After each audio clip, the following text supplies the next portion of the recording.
Han Li's Wuxia Adventures. Chapter 3542. Slut, what are you hiding for? It's not like this is the first time. Who knows how many people have toyed with you before, so why pretend to be a pure and chaste woman? I toyed with you because I thought highly of you. I'll let you have a good time before you die. Qin Chao spat at her, then forcefully tore apart the clothes on her body. He sneered, if you're obedient, you'll suffer less. Shi Yongqian silently sobbed, her fists forcefully pounding the man's shoulders. However, how could her soft fists be intimidating? Qin Chao pressed her to the ground with just a few hits, and began to use all his strength to torment her. Little slut, who told you to mess things up? You're unlucky, and you almost implicated family head. Qin Chao slapped Shi Yongqian's face again. Shi Yongqian immediately collapsed to the ground like a pile of mud, unable to muster any strength in her body. She could only tilt her neck and allow herself to be manipulated, silently shedding tears. Her heart was naturally filled with regret and hatred. Half an hour later, a satisfied Qin Chao lifted his pants and stood up, kicking Shi Yongqian twice. He crooked his mouth, revealing a trace of a sinister smile. What are you pretending to be dead for? It's not like you're a young lady in a bridal sedan chair. Once unfamiliar, twice familiar. You can only blame your own bad luck. If family head hadn't ordered for you to die, I would have kept you as a furnace. Although your cultivation has been crippled, there's still a bit of spiritual power in your meridians. Being a furnace isn't bad.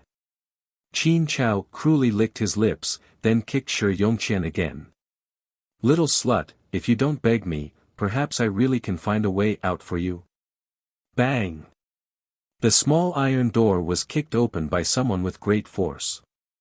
Shi Yongqian turned her head. When she saw the pure white and elegant figure appear at the door, her entire body trembled. She hastily grabbed the messy weeds on the side and used them to cover her body. Second young master actually came at this time. Compared to the last time they met, she was in an even more sorry state. Why did second young master always have to see her in such a miserable state? Shi Yongqian couldn't help but burst into tears. Her throat made cracking noises due to her grief. Qin Xian coldly glanced at Qin Chao. Suddenly, her palm flew up and landed heavily on Qin Chao's face. Qin Grass was shocked. He wanted to dodge, but it was too late. The slap was solid, leaving 5 bloody marks on his face. Second young master, what are you doing? Qin Grass's face immediately darkened, and he said angrily, although this servant is only a servant, I am still master's man. I warned you last time. Don't lay a hand on Miss Qiao. Qin Xian swung out another slap, landing squarely on Qin Grass' chest. Qin Grass couldn't withstand such a blow and spat out a mouthful of blood. Qin Xian stared coldly at the man in front of her. A black whip appeared in her hand and she lashed it at the man. The whip had barbs and hidden hooks, and it had been soaked in a special potion. After a person's skin was split open by the whip, the pain in their nerves would be magnified by several hundred times. It was so painful that they wanted to die, and their liver and guts were torn apart. Are all of you ignoring what this young master has said? No, it's not second young master. Qin Chao rolled back and forth on the ground from the whip. He continuously cried out in alarm. Second young master, spare me. Second young master, ah. Ah. Ah. Chapter 3543. Shi Yongqian, who was cowering in the corner, immediately relaxed her brows and couldn't hide her excitement and joy. Seeing the man who bullied her being tortured by the second young master to the point of begging for death, she instantly felt much better, so much so that she didn't even hear a single word of the second young master's reprimand. She deceived herself and others by thinking that the second young master acted this time to teach that lowly servant a lesson for her. That lowly servant actually dared to touch her, the second young miss of the Shi family. He deserved to be beaten to this state by the second young master. Hit the main point, hit the main point. Shi Yongqian wrapped herself in straw and cowered in the corner. When she looked at the second young master, her beautiful eyes were filled with deep adoration and excitement. She knew it, she knew that the second young master was extremely good to her. If he knew that she suffered so much here, he would definitely help her teach those lowly servants a lesson. An arbor, that slut, the second young master definitely wouldn't let her off. She gazed tenderly at the Omega Kotoku young master, her eyes overflowing with dreamy colors. It was as if at this moment, Arbor was already kneeling in front of her, begging for mercy from the second young master's whip, kneeling and licking her. Qin Chao was tormented to death by the second young master's whip dipped in poison, suffering unbearably. He didn't expect that the second young master would not give his father any face and hit him without any hesitation. He was also so vicious to his father's servant. One had to consider the master's face before beating a dog, right? The second young master's actions were like a poisonous thorn being planted in Qin Chao's heart. As the whips fell one after another, the poisonous stinger quickly turned into a bramble, gradually growing and expanding. After a quarter of an hour, Qin Xian stopped. Looking at the mangled figure in front of her, she coldly said, "Throw him out." Wang Cheng immediately stepped forward and pulled up the kneeling Qin Chao. Qin Xian turned around and said coldly to Qin Grass, "Go back and tell my father that I'm going to kill him. I don't want to see this happen again." Old Master is also worried about the second young master. Qin Chao spat out a mouthful of blood and looked at Qin Xian with a resentful expression. "No need." Qin Xian coldly replied. "If you dare touch my people again, I'll take your lives next time." Qin Xian glanced at Qin Grass indifferently.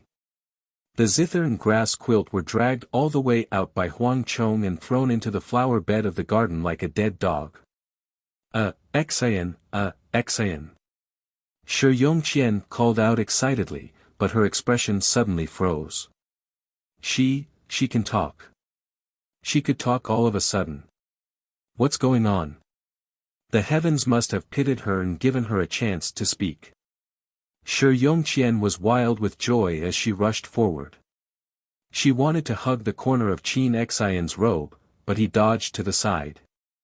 The young master of the Omega Kotoku looked at the filthy Shi family's second daughter with disdain and said coldly, "Who told you to act on your own accord?" Shi Yongqian was stunned and quickly said, Xian, what are you saying? Who told you to take matters into your own hands and help my father go to Sikong planet to arrest the Qiao family members?" A trace of grievance instantly filled Shi Yongqian's eyes, but she still carefully said, I did it willingly, Xian. I heard from uncle that you were seriously injured in the lower star domain, and one of your clones was destroyed. Shi Yongqian's eyes suddenly widened as she stared at Qin Xian in disbelief. "You're criticizing me?" Chapter 35-44. Are you blaming me? Shi Yongqian couldn't help but shriek, "Why are you blaming me? I'm helping you." Young Master Omega Kotoku's black whip immediately lashed out at Shi Yongqian's face. Shi Yongqian instantly felt a sharp pain on her face and all the hairs on her body stood on end. Second young master was whipping her. Pa! Pa! The whip mercilessly lashed out at Shi Yongqian's body several times. Shi Yongqian was in so much pain that she wanted to die. She had already gone through so many tragic events and her body and soul had suffered a huge impact. Now that she saw young Master Omega Kotoku mercilessly whipping her, she couldn't accept it emotionally and her heart was twisted. Why? Why? Shi Yongqian shrieked. Why was Xian treating her like this? What did she do wrong? Wasn't she helping Xian? Why was Xian whipping her like this? It was as if he wanted to whip her to death, again and again. It was no different from the violence he had done to Qin Chao just now. Shi Yongqian felt that her tears had almost dried up in the past 2 days. She couldn't shed any more tears and could only open her mouth and wail. Xian, Xian, why are you treating me like this? Xian. Qin Xian kept the whip in his hand and looked indifferently at the battered and blood-stained woman in front of him. A faint sense of satisfaction flashed through his eyes. So, when she was whipping Xiao Qiao, she also felt this happy. It turned out that whipping people was quite interesting. Shi Yongqian slightly raised her head. She had always worshipped and loved this man in front of her, so even when he was whipping her, she couldn't take her eyes off him and looked at him like she was crazy. Thus, Shi Yongqian didn't miss the flash of excitement in young Master Omega Kotoku's eyes. She shouldn't have loved such a cruel man. But the flame of love in her heart couldn't be extinguished and couldn't be suppressed. Even if he did such a terrible thing to her and treated her so cruelly, she still loved him wholeheartedly. As long as she could stay by this man's side, even if she was whipped every day, she didn't care. Shi Yongqian crawled forward a few steps and reached out to hook the corner of his robe, shouting, Xian, Xian, I love you, Xian, Xian, I really love you. I don't have any feelings for you. Qin Xian indifferently stretched his leg and kicked her. Every time I see you, I feel disgusted. Although his tone was calm, his words were like a sharp sword, cutting open Shi Yongqian's heart. If it wasn't because you hindered, I would have married you because Hout, Qin, speaking Katokut, you use, he, tts he, Shi Yongqian cried out, but the infatuation in her eyes did not extinguish. The sudden, she, her, koku's hers, her, she, you did this for Arbor. You did this to me for Arbor, didn't you? What did I do wrong? Isn't it enough that she caused me to be in this state? Chapter 35-45. Xian, Xian. Shi Yongqian pounded the ground as she wailed. Her face that was covered in whip marks was covered in blood and tears. There was no beauty to it at all. Instead, it caused the Omega Kotoku to have a look of disgust. He suddenly remembered that the little girl had also cried like this before. In a fit of anger, he had thrown her into the room and left her to fend for herself for over 10 days. When he came back, he saw that she had moved off the bed on her own. She was lying lifelessly on the ground with her face facing the sky. Tears that were like broken ice beads fell from her eyes drop by drop. She didn't make a sound or cry, but that kind of silent and broken cry made him feel inexplicably heartbroken in an instant. Her pearl-like tears were like broken pearls. At that time, it was as if they were smashed into his heart, making him feel unbearably uncomfortable. Qin Xian's eyes were cold as he once again stepped on Shi Yongqian's other arm. He slightly tilted his head as a sharp light flashed in his eyes. He softly said, "Did you know? She didn't know how to walk before. But she never cried.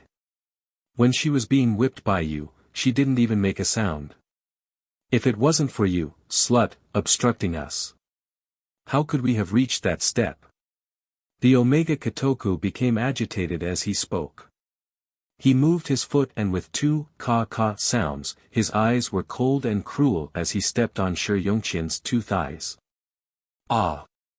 Shi Yongqian's head was covered in cold sweat as she let out a miserable cry. If it wasn't for you, calling her a cripple. How could she think of leaving me? Shi Yongqian's mouth was filled with blood as she looked at the man in front of her. The light in her eyes was extinguished bit by bit. Suddenly, it was as if she had a final radiance as her entire person brightened up. Did you know? The woman you're talking about, she is a talisman that cannot be allowed to exist in this world. Talisman, cough, Talisman. Cough. Shi Yongqian's eyes were filled with horror as she wanted to reach out and claw at her burning throat. But when he raised his arm, he discovered that his arm was in great pain. It had long been crushed by Qin Xian, and he couldn't lift it at all. Talisman Master. Qin Xian's eyes were cold as she replied, I already knew. Shi Yongqian's eyes widened in shock. You slut, you're trying to harm her again. Qin Xian suddenly reached out and grabbed her by the neck, her eyes filled with bloodthirsty killing intent. In this life, I won't let you have the chance to hurt her again. Never. Cough, cough. Shi Yongqian felt her breathing tighten, and she was almost unable to say a word. She stared at him in confusion as she mumbled, Xian, how did they end up like this? It wasn't like this before. It wasn't like this. A cold teardrop slid down from the corner of Shi Yongqian's eyes.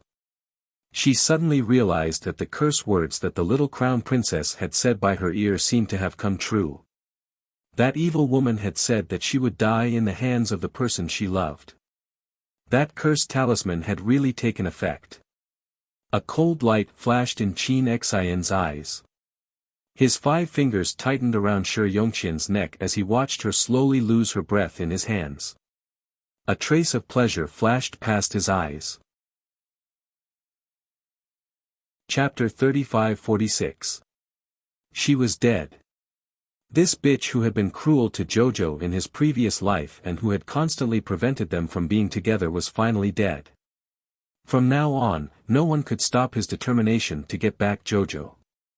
No one would ever be able to separate him from Jojo again. Boom. A loud tremor suddenly resounded through the clouds, waking up the entire imperial capital that was shrouded in darkness. All the citizens who had been sleeping peacefully jumped out of their beds, lit their lamps, and opened their windows. They looked at the night sky outside the window in shock. The sky to the east of Dragon Flame City was completely dyed in a pure blue flame. Everyone looked at the scene in the distance in shock, feeling rather shocked in their hearts. Countless Xiuzha flew out of their courtyards and rushed towards the Qin estate in the east. What happened to the Qin estate? The loud tremor just now came from the direction of the Qin estate. With such a terrifying tremor, the Qin estate's courtyard must have been damaged a lot. Kai Xiu got up and hurriedly pushed the door open to enter the little crown princess room. She saw that the little crown princess was still sleeping soundly. She had even turned over and pressed her entire body against the bedding, having a sweet dream. The crown princess' heart is really big. Kai Xiu's mouth twitched. She quickly closed the door and retreated, not knowing whether to laugh or cry. With such a big commotion outside, even a hibernating dragon would be awakened by the sound. The crown princess could actually sleep so soundly her heart ached for the crown prince. He must be very helpless to hug such a small piece of wood to sleep. During breakfast, Lady Jojo looked at them with a puzzled expression. She could not help but look at her parents, second uncle, second aunt, and the others. What's wrong? The little fellow stirred the porridge in his bowl and looked at his parents in confusion. Ahem. Second uncle coughed. Jojo, didn't you hear anything last night? Arbor's little hand paused and his little face immediately tensed. Did a thief enter the house? No, no. Second Uncle Qiao hurriedly waved his hand and said with a speechless expression, it wasn't a thief who broke into the house. There was a big commotion in the east of the city. In the middle of the night last night, the whole family woke up with a start. They put on their clothes and ran outside. Everyone met up in the garden. Even Xiao Sen, the brat, ran out with them. Who knew, however, he did not see the little crown princess. Everyone anxiously ran to Pear Blossom Courtyard to look for the little crown princess, but Li Yi told them that the crown princess was sleeping very well. Everyone didn't know whether to laugh or cry. Sir Jojo frowned. With a wave of his sleeve, a small tray ant appeared in his hand. What did you do? Master, it's going to be summer soon. Cicadas and birds are chirping outside. It's very noisy. Master doesn't like to sleep on Paradise Planet. Then Chocho can only help Master block out all sounds from the outside. Everyone's lips twitched. No wonder the little fellow didn't react to such a huge commotion last night. It turned out that Chocho had secretly blocked out all sounds from the outside world. Arbor nodded his little head. Well done. Then, he raised his hand and patted the little Trent's head, sending it back to Paradise Planet. Sister, aren't you curious at all? Little Chiao Sun bit on a chopstick and looked curiously at his sister. Mother said that the explosion in the middle of the night yesterday blew up several houses in the east side of the Qin estate. What does that have to do with me? Arbor scooped a bowl of soup with an indifferent expression.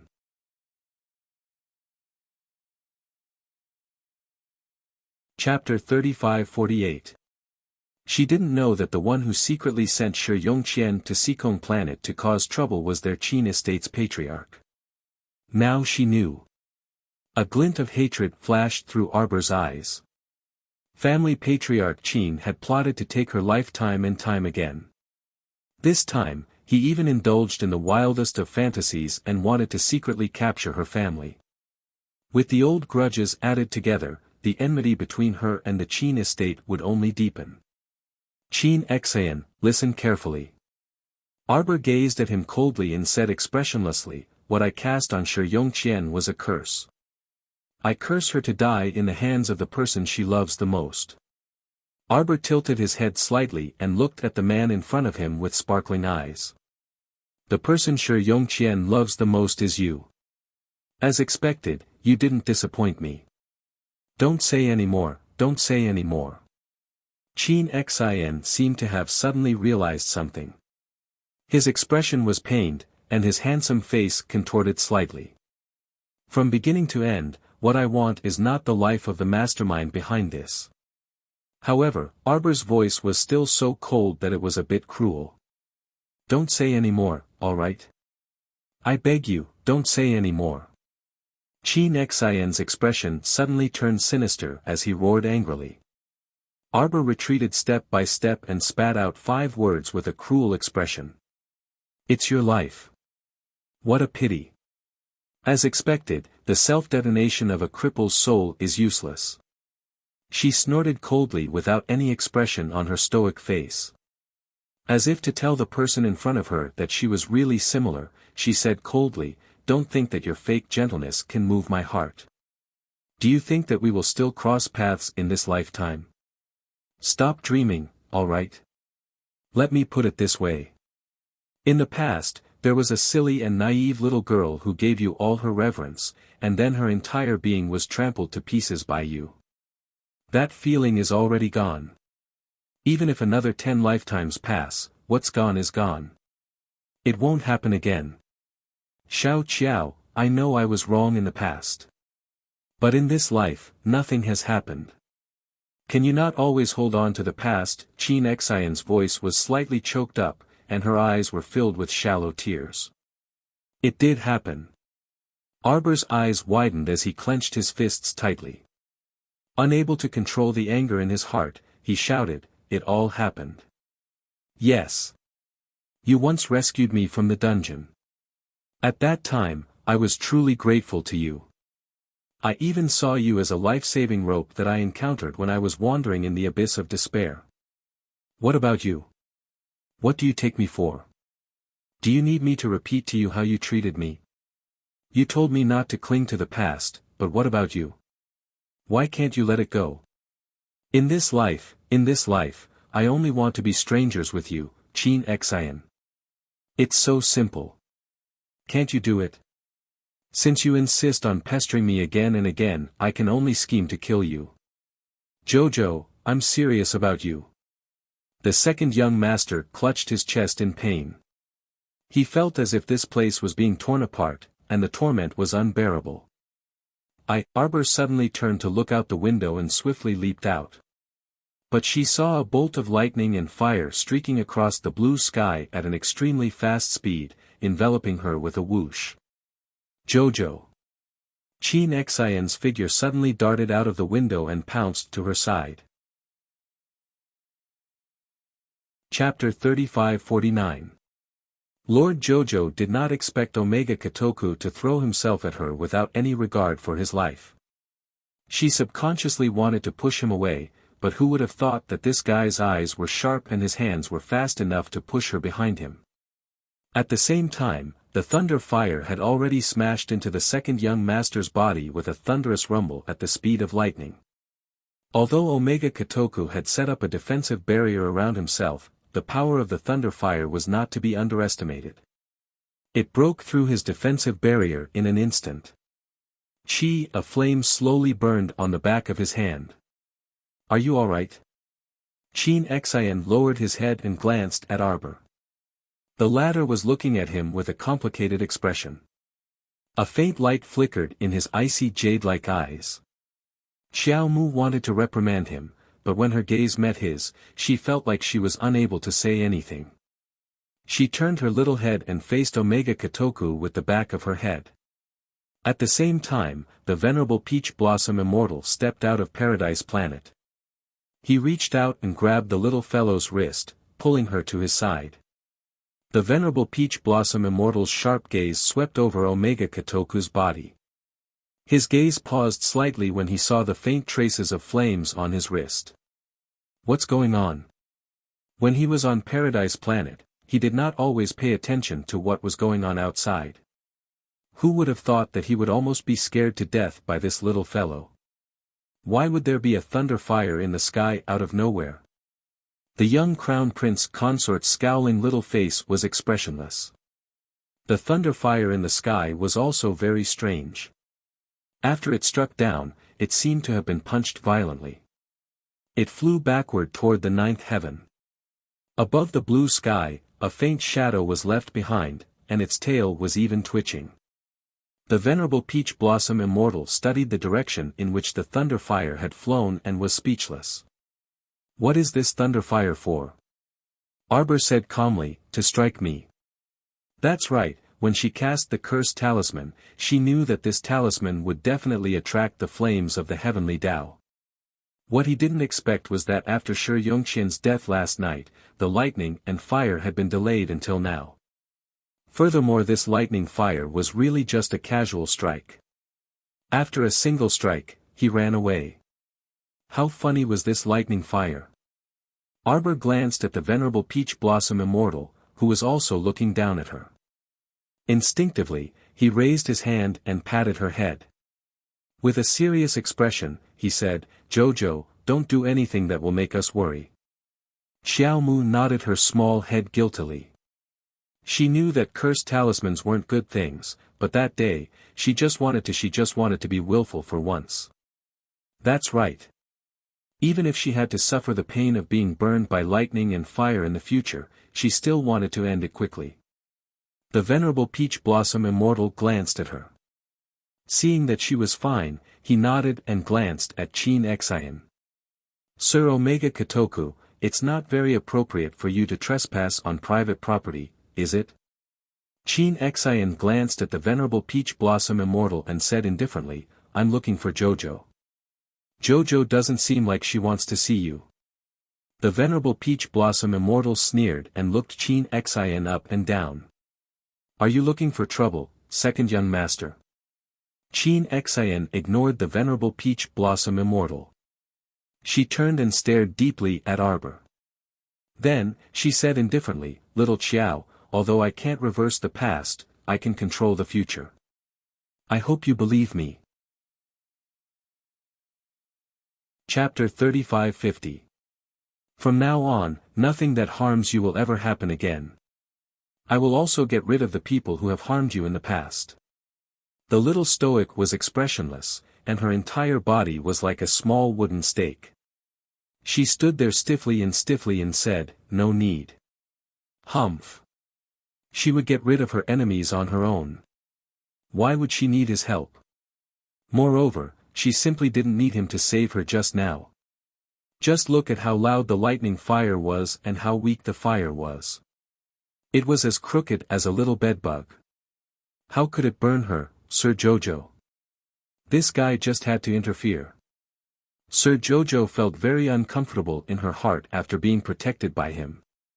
Her small face tensed up in displeasure and tensed up forcefully. The venerable Peach Blossom Immortal glanced at her and couldn't help but chuckle inwardly. He waved his hand at Qin Xian and said, "Jojo doesn't want to talk to you. Hurry and leave." Qin Xian wasn't angry and nodded. She looked at Arbor and said, "I'm very sorry about the Qiao family. I will restrain them and won't let the servants find trouble with you again." Arbor glanced at him and humphed. She suddenly raised her hand and threw him a bottle of medicinal powder. "Even if you didn't block it, I could still handle that lightning fire." The little fellow turned her head and pattered back into her room, grumbling impatiently, "Meddlesome." Qin Xian glanced at the little fellow's back and gripped the medicinal bottle in her hand. Dong, he kicked the door shut. Sir Jojo turned around and glared at the venerable Peach Blossom Immortal standing behind her. She rolled her eyes in exasperation. "What are you doing?" She sat down at the table. The venerable Peach Blossom Immortal turned around, flicked aside a corner of his robe, and slowly sat down across from her. He propped up his chin with one hand and looked at her with a chuckle. "What outrageous things did you do? Your relative couldn't hold himself back and ran over to warn you." Arbor pursed her small lips and didn't say a word. "Sigh, it looks like I can't get you to reveal the truth." The venerable Peach Blossom Immortal took out a jade messenger talisman from his inner world and pretended to draw with a talisman pen. "How should I write it?" Jojo was naughty. Jojo was struck by lightning. "Hurry up and come back to discipline your wife." Arbor glared at him a few times and raised his hand to grab the jade talisman. The venerable Peach Blossom Immortal turned his hand over and pressed down on her small hand. The playful expression on his face faded slightly as he said sternly, "Jojo, no matter when or where, don't punish yourself for others. Is that okay?" Arbor looked at his serious eyes, bit his lips, and nodded reluctantly. The venerable Peach Blossom Immortal laughed and flicked her head. "Hey, you promised me." Speaking of which, was it really the curse that attracted the divine punishment? The venerable Peach Blossom Immortal asked with a smile. Xiao Mu subconsciously nodded her small head. The venerable Peach Blossom Immortal's smile deepened. "Before you used that talisman, you already knew that you would incur divine punishment." A faint desire to live ignited in Arbor's heart. Then, she shook her head forcefully. The venerable Peach Blossom Immortal smiled. "Aren't you going anywhere these few days? How about going to the Fish Orchid planet to cultivate?" Arbor nodded. She felt that it was best not to court death at this time. She felt that the man in front of her seemed to be a little angry. "Oh, Jojo won't use the cursed talisman in the future, right?" Arbor nodded but couldn't help muttering inwardly, "I'll try my best. You're not fooling me, are you?" Chapter 3551. The venerable Peach Blossom Immortal suppressed his smile and coughed lightly. He looked at the young lady in front of him seriously and said, "I didn't say that I wouldn't tell you. I'm just looking at the situation. Should I plead for leniency on your behalf?" Arbor, exclamation point. "I'll tolerate you." Resisting the urge to beat him up, Lord Jojo snorted and jumped into Fish Orchid Planet. She planned to listen to Rotten Peach Blossom and cultivate in peace for a few days. These few days, she frequently entered a state of epiphany. She had a feeling that she was about to make a small advancement again. She should cultivate obediently so that she wouldn't have to wander around outside and be disturbed by all sorts of things. Before Arbor entered Fish Orchid Planet, he deliberately placed a few demonic eyes around the Qiao residence. This way, even if something happened outside, the venerable Peach Blossom Immortal and the rest would be able to detect it immediately. However, he reckoned that nothing would happen at the Qiao residence in the near future. After all, the little crown princess had just used the Shi family to establish her authority. As long as one wasn't a fool, no one would pick a time like this to provoke the little crown princess. The carriage stopped at the entrance of the Qiao residence. A slender figure came out of the carriage. Holding the hand of a young maidservant, she slowly walked out of the carriage and raised her head to look at the lintel of the Chiao residence. Bam, bam.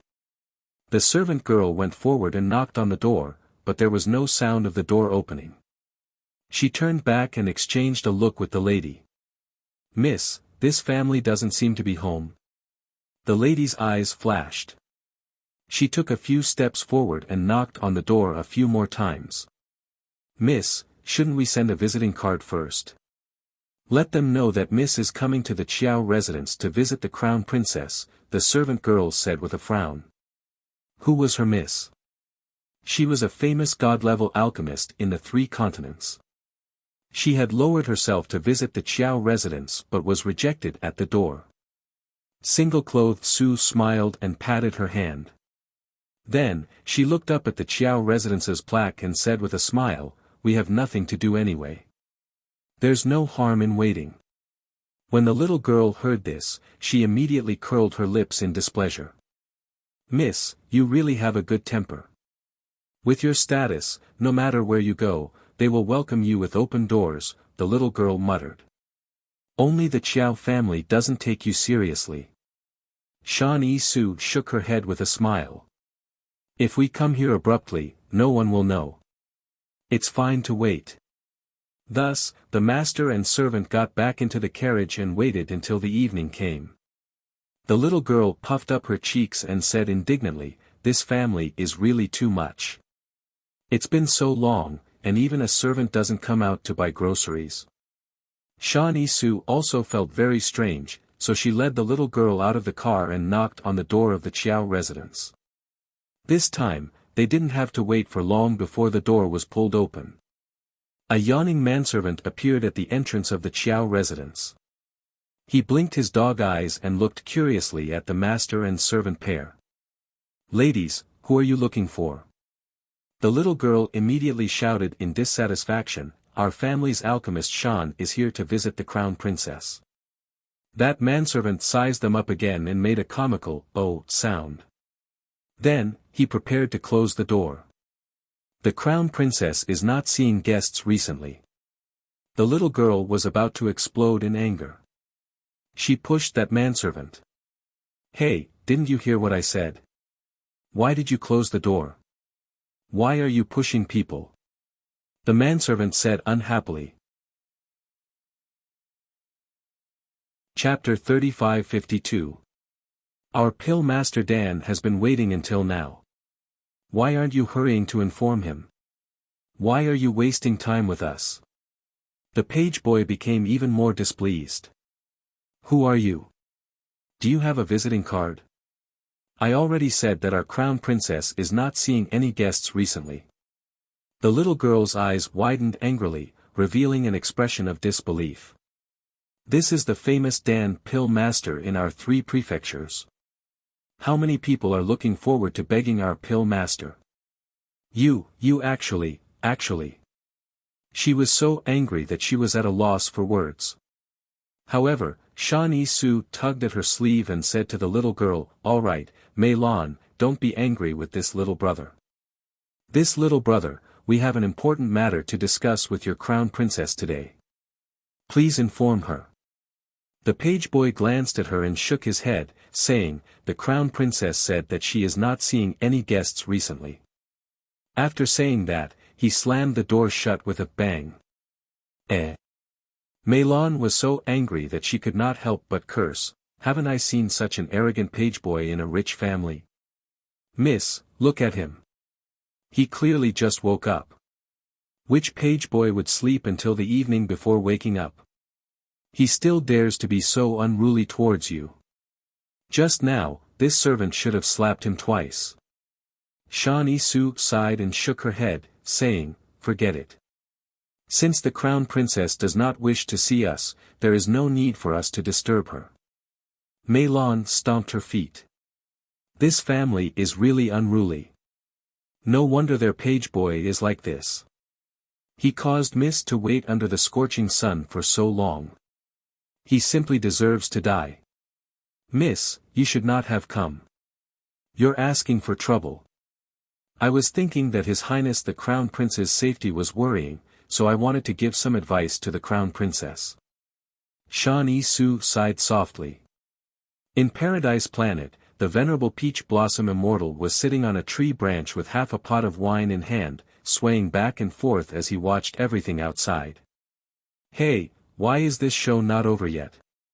He sighed and poured himself another cup of wine. What a pity. My Jojo is in seclusion and can't see such a lousy show. The little Treant stood on his shoulder and waved two branches, saying, Venerable Immortal, what's there to pity about this? Master definitely won't be interested in this show. The venerable Peach Blossom Immortal blinked. With a flick of his sleeves, he leaped down from the tree. I'm not looking anymore. Let's go see how Jojo's training is going. Outside, after Meilon helped Shan Yi-su into the carriage, she couldn't help but mutter a few words. Miss, are we going back to the manor now? A cold light flashed across San Yi-su's eyes. She shook her head and said, No, let's go out of the city now. Leave the city? Maidservant Meilon cried out in surprise. My Lotus's section break. Before his eyes was an expanse of a crimson-yellow sea of sand. Sand dunes of high and low, rocks that rose and fell, and as far as the eye could see, it was a vast expanse of desolate sand. Mo Lien brought a total of 60,000 troops with her on this trip. The army had set up camp here 2 days ago.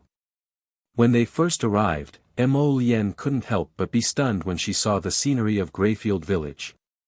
She had originally thought that this was just an ordinary small village. She didn't expect that this village was actually backed by a vast expanse of desolate sand.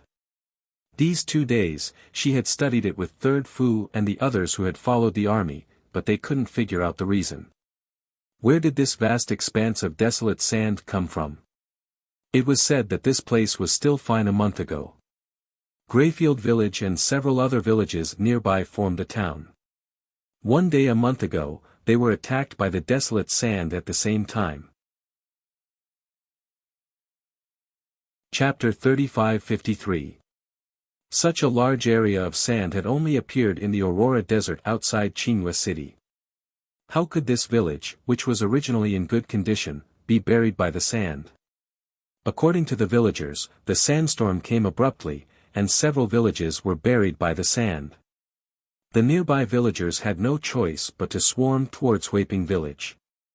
Huiping Village managed to survive because it was on a higher ground. It was said that the sand covered the sky and covered all the nearby villages. It flowed for 2 days and 3 nights before it stopped.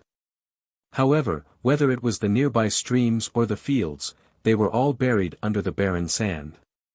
Just as the villagers of these villages were helplessly preparing to move, many zombies suddenly emerged from the sand and began to crazily claw and bite people. The villagers were not prepared at first and many of them were hit. Those who were hit gradually changed in the crowd, injuring even more people.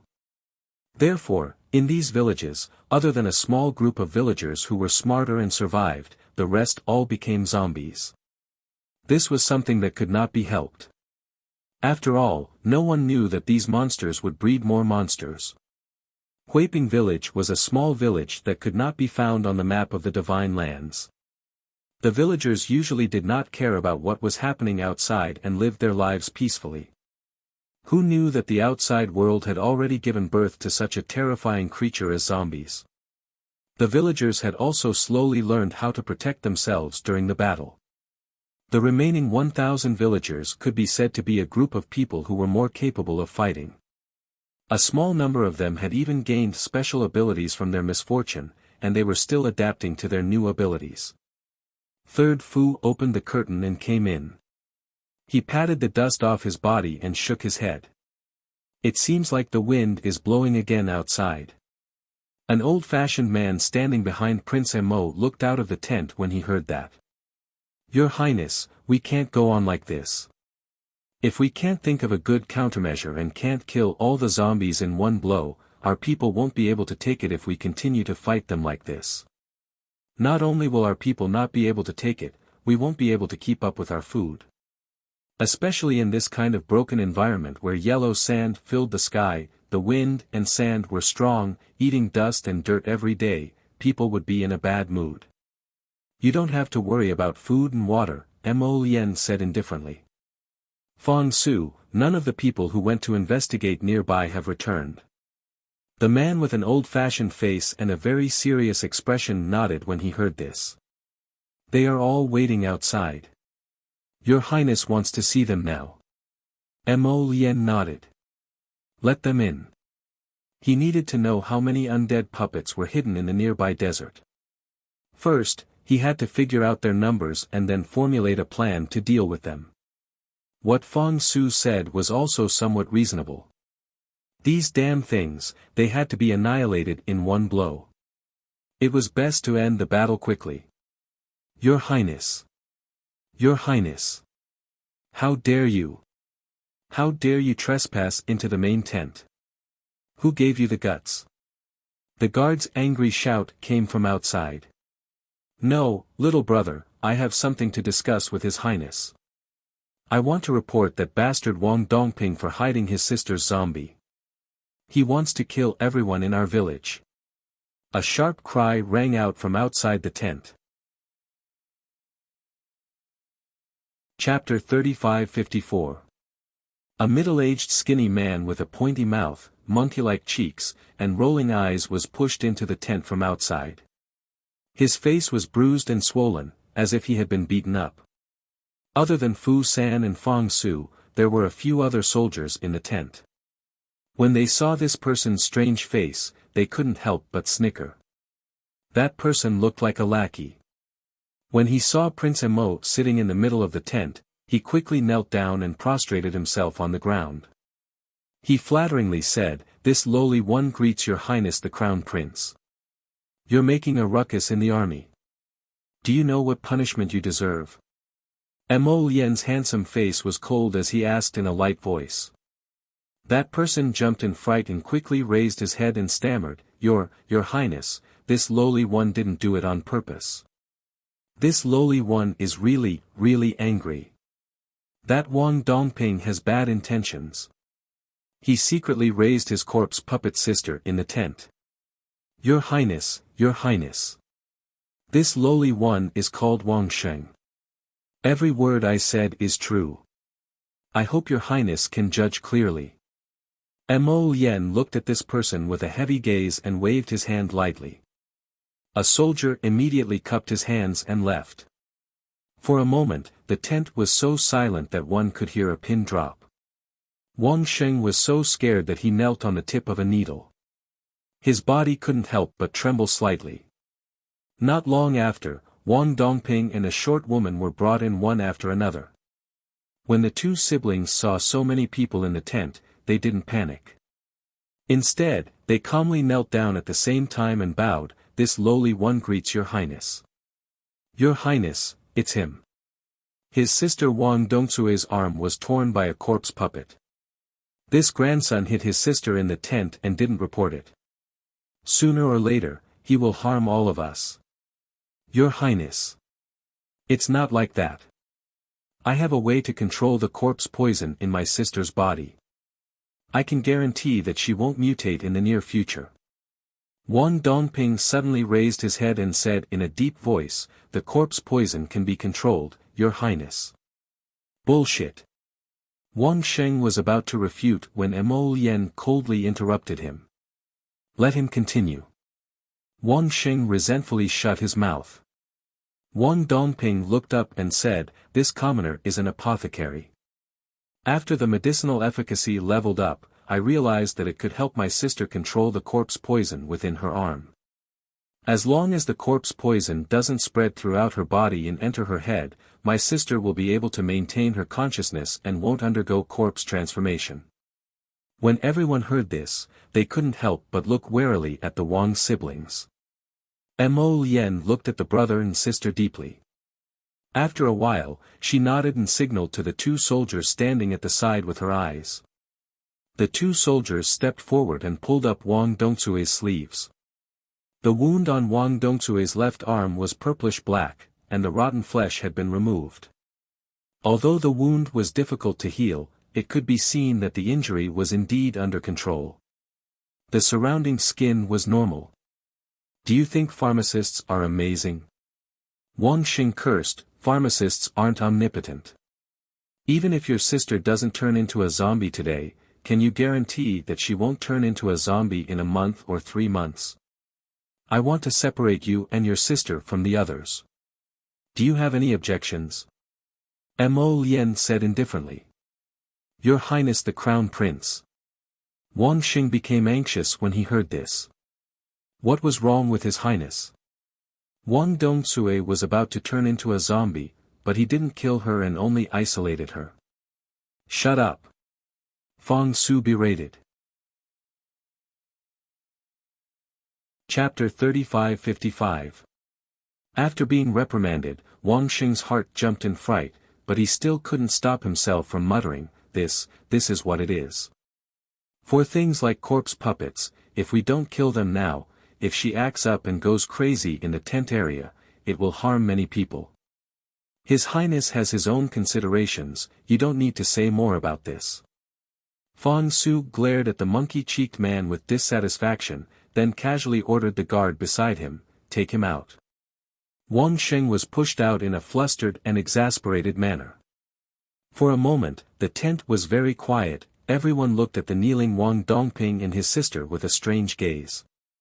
How long have you been controlling her? At this moment, Mo Lien asked.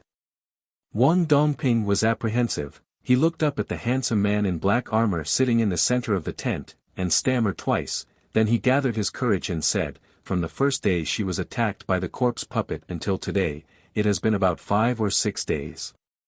Her arm has always been like this. Wang Dongping nodded, previously, my sister's arm was shrouded in black qi, then, after this commoner used medicine to control her, the black qi also disappeared a lot. Mo Lien nodded indifferently, then waved her hand. 2 soldiers walked over and invited the brother and sister out. Wang Dongping and his sister didn't have much confidence in their hearts, they looked at each other, then entered a tent with fear and trepidation. Looking out from a small window, there were 4 guards standing guard outside the tent, it seems that they were really isolated. Big brother, will something happen? Wang Dongzue was silent for a moment and said. Don't worry, Dongzue, since His Highness the Crown Prince didn't make things difficult, it means that he believes what I said before. At the same time, in the tent, several young generals were puzzled, one of them stepped forward and said, Your Highness, although that person suppressed the corpse puppet poison in his sister's body. But we don't know if it's true. That's right, Your Highness, if we leave that girl in the tent area, will she? Mo Lien said faintly, we will go take a closer look at it later.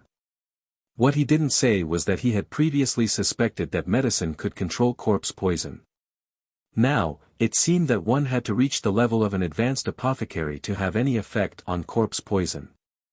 However, there were truly very few apothecaries in the world, and that Wang Dongping was a rare talent. Does Your Highness want to take that Wang Dongping for your own use? Third Fu frowned, Wang Dongzue's rights, he's right. That's right. Several young generals nodded in agreement.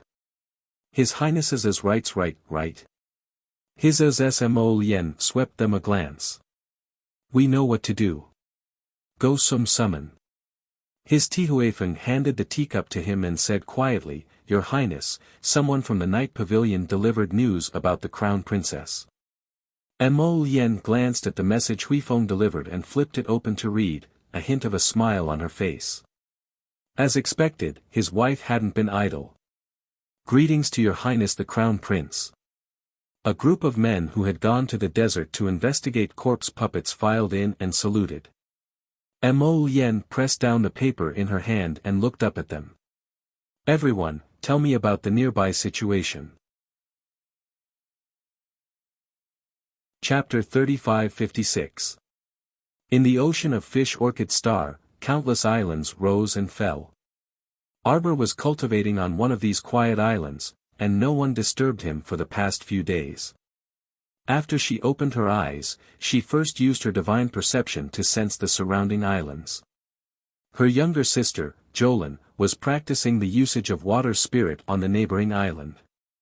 Fairy Yellow Crane had successfully refined a cauldron of Earth-grade pills, and officially stepped into the ranks of Earth-grade pill refiners. She was currently dancing with joy on the small island. Yellow Crane, do you want to follow this lord out of the island? Yellow Crane was also quite pitiful. Ever since she was thrown onto the island, she had been concentrating on refining pills for so long. Her mouth was probably bland at first. Fairy Yellow Crane thought she was hallucinating. 3 seconds later, she jumped up and shouted, "Yes, yes, yes. Yes." Oh, Lord Xiao Xiao finally remembered that he was the one who was refining pills on this island where birds don't shit and chickens don't lay eggs. It really wasn't easy. Fairy Yellow Crane took a deep breath, then turned her head to look back and forth. She couldn't help but shout, "Jojo, where are you? I'm on the island next to you. Far away." The little fellow's faint voice floated into her ears, inexplicably making Fairy Yellow Crane feel that it was as pleasant as the sound of nature. "Then when are we going out?" "Anytime." Lord Jojo blinked, and made Chio grab Fairy Yellow Crane from the pill refining island to his side. The scene in front of them instantly changed. When Yellow Crane was caught by Chio, she was still hugging her medicine cauldron. When she saw Arbor standing in front of her, she was so excited that she even threw away her medicine cauldron, and stretched out her arms to hug Arbor. "Jojo." Arbor pinched his nose with one hand and retreated a few steps. His little eyes were somewhat disdainful as he looked her up and down. "Why are you so smelly again?" Fairy Yellow Crane raked her messy hair and chuckled. I got busy and forgot to take a bath, hee hee." With that, Fairy Yellow Crane suddenly felt her body lighten. She was wrapped up by a vine and thrown into the sea to soak in it. After Huang He finished washing up and changing into clean clothes, she hopped ashore. The little stoic, who was wearing a purple robe and had her long hair held up by a jade hairpin, was already waiting for her on the beach. "Jojo." Yellow Crane Fairy insisted on giving Jojo a hug of love. Jojo-sama expressed his helplessness. Everyone she met liked to give her a hug.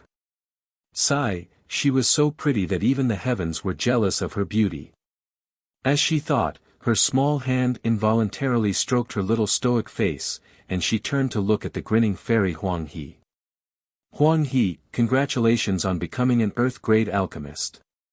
"Ha ha ha ha ha." Fairy Yellow Crane immediately had a smug look on her face. She could not help but laugh with her hands on her hips. Jojo-sama felt that he had praised him wrongly. While the two people were talking, the venerable Peach Blossom Immortal dashed over in a faintly discernible red robe. He examined Xiao Mu from head to toe before commenting with a smile, "Not bad. Although you only advanced by 2 small realms, it looks like your cultivation has consolidated a lot more than before." Arbor was naturally quite satisfied. Although he only skipped gradual attainment this time and entered the initial success stage of a level 13 great spiritualist. But just as the Peach Blossom said, his cultivation had consolidated a lot more than before. Fairy Yellow Crane pulled her small hand and said, "Jojo, I still need a few ingredients to refine the Earth-grade breakthrough spirit pill." "It's fine. We'll talk after we get out." Chapter 3557. The ingredients should be available in the herb garden on Paradise Planet. It wouldn't be troublesome for Sapling to pluck them. Arbor pulled Fairy Yellow Crane away from Fish Orchid Planet. She planned to have Yellow Crane guide the small pill refiners in the Heavenly Pill Auction. She told Fairy Yellow Crane about her idea, and Yellow Crane naturally agreed. She said that staying in Fish Orchid Planet's 12-fold flow of time was equivalent to living alone for several years. Little Yellow Crane wanted to go to a crowded place right now. The two were talking in the room when Wei Zichin's voice came from outside. It turned out that Wei Ziqin had been coming to the Pear Blossom Courtyard frequently these 2 days. However, she knew that her daughter had gone to the stellar domain to cultivate, so she only came to take a look before leaving. Now that she heard voices coming from the room, she called out to her daughter. Arbor opened the door and welcomed her mother in. She introduced Fairy Yellow Crane and said a few words.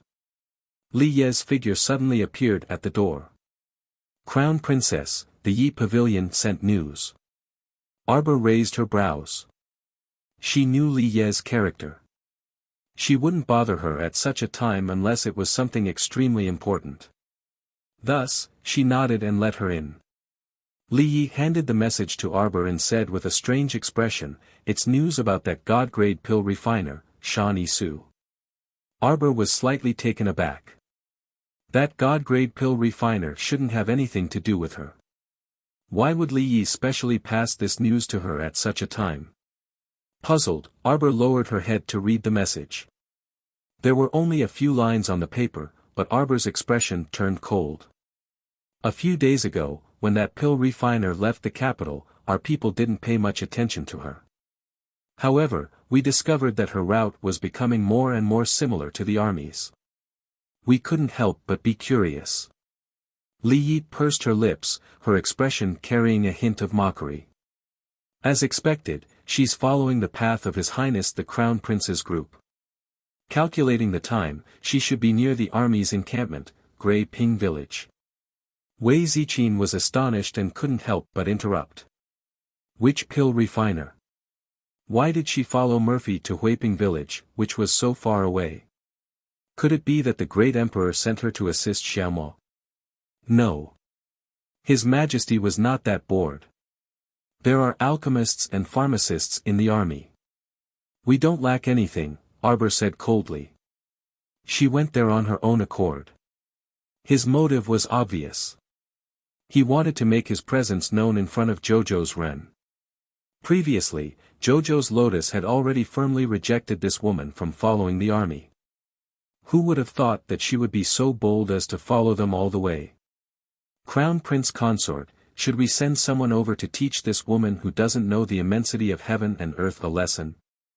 Li Yi asked expressionlessly with a taut face. Wei Ziqin looked at her and then at her daughter's stoic face. Inexplicably, he felt that this master and servant pair were actually what a perfect fit. His daughter was already expressionless. Why did he send another expressionless shadow guard to her? There's no need for us to do anything. Arbor shook his head indifferently. In any case, Zhou's Ren would teach this self-righteous fellow a good lesson. The little fellow suppressed a small fire in her heart as she stood up with a taut face. Disgraceful thing, she thought that she was chasing after her husband from 1,000 miles away. She actually dared to chase after Zhou's Ren for no reason. Oh right, that pill refiner Dan even came to look for the Crown Princess previously, Li Yi suddenly said. Did she? Wei Ziqin was bewildered. Chapter 3558. Yes. Li Yi expressionlessly said, that day, everyone went to catch up on sleep after eating breakfast. They slept the entire afternoon and only woke up very late to eat. That did seem to be the case. It was the day after the Qin estate was bombed, right? Wei Ziqin thought for a moment before nodding. It should be the day Zhou went into closed-door cultivation. Arbor humphed. She must be exaggerating to scare me. Li Yi nodded. Crown Princess, then we're just going to let her chase him into the army? And disturb His Highness? Arbor pursed her lips. We have to see Zhou's lotus first. Wei Ziqin smiled as she grasped her daughter's hand. Alright, Zhou, let's not talk about this. Let's go eat. You were in closed-door cultivation for so long, but you didn't even get to drink a sip of soup. The mother and daughter pair called for the little yellow crane to leave the room. At the same time, 500 kilometers away, at the army's encampment in Huiping Village. Hui Feng blocked the two women with a smile and said with an indifferent gaze, apologies, His Highness is currently discussing matters with several generals in the tent, so it's not convenient for him to receive Alchemist Dan. Alchemist Dan, please return. Saint-clothed Su stood in front of Huifeng. Her servant girl was following behind her, holding a bowl of something. It looked like she was here to deliver a tonic to His Highness. Huifeng swept a glance at the stew bowl, but he still blocked Saint-clothed Su with a beaming smile. Saint-clothed Su wasn't angry and nodded very politely at Huifeng. Little brother, since His Highness is busy with official business, then I'll have to trouble little brother to deliver this bowl of snow lotus seed soup to His Highness. Huifeng glanced at her with a spurious smile and shook his head. Apologies, Alchemist Dan. His Highness's diet is specially prepared by a physician. For safety reasons, he can't casually consume food from outside. Please forgive me, Alchemist Dan. Saint-clothed Su's smiling face stiffened slightly. She didn't say anything, but the little girl behind her, Meilon, couldn't help but shout, "Hey, how can you say that? Are you saying that our Alchemist Dan will poison the snow lotus seed soup?" Meilon. Single-clothed Su scolded softly. Not only did these words not make Meilon shut up, but it also aroused the little girl's anger like a mother hen protecting her chicks. Meilon held the tray and stomped over to the single-robed Su, wishing for nothing more than to throw the tray at Huifeng. "How dare you be so rude to our young miss?" Meilon shouted in exasperation, "This is a soup that our miss personally made with fresh snow lotus." Huifeng couldn't help rolling his eyes. Was there something wrong with this master and servant pair? If he dared to send this bowl of soup in today, the news of the night pavilion would be delivered to the crown princess tomorrow, and he would not be able to live a good life. Besides, perhaps before the little crown princess took his life, the crown prince had already found him an eyesore and slapped him to death. He simply didn't want face when he was given it, and insisted on playing the role of bad cop. Huifeng was just about to harshly reprimand this master and servant pair with a stern expression. On the other side, third young Master Fu lifted the curtain and stood at the entrance with a spurious smile. "I was wondering who it was. So it's Alchemist Dan." Third Fu curled his lips and cast an indifferent glance at single-clothed Su. Interesting. This woman actually chased him all the way to Greyfield Village and now wanted to enter his room and enjoy the benefits of being in a favorable position. Did she really think that the little fiend in the capital was just a decoration? Third Fu couldn't help but shake his head.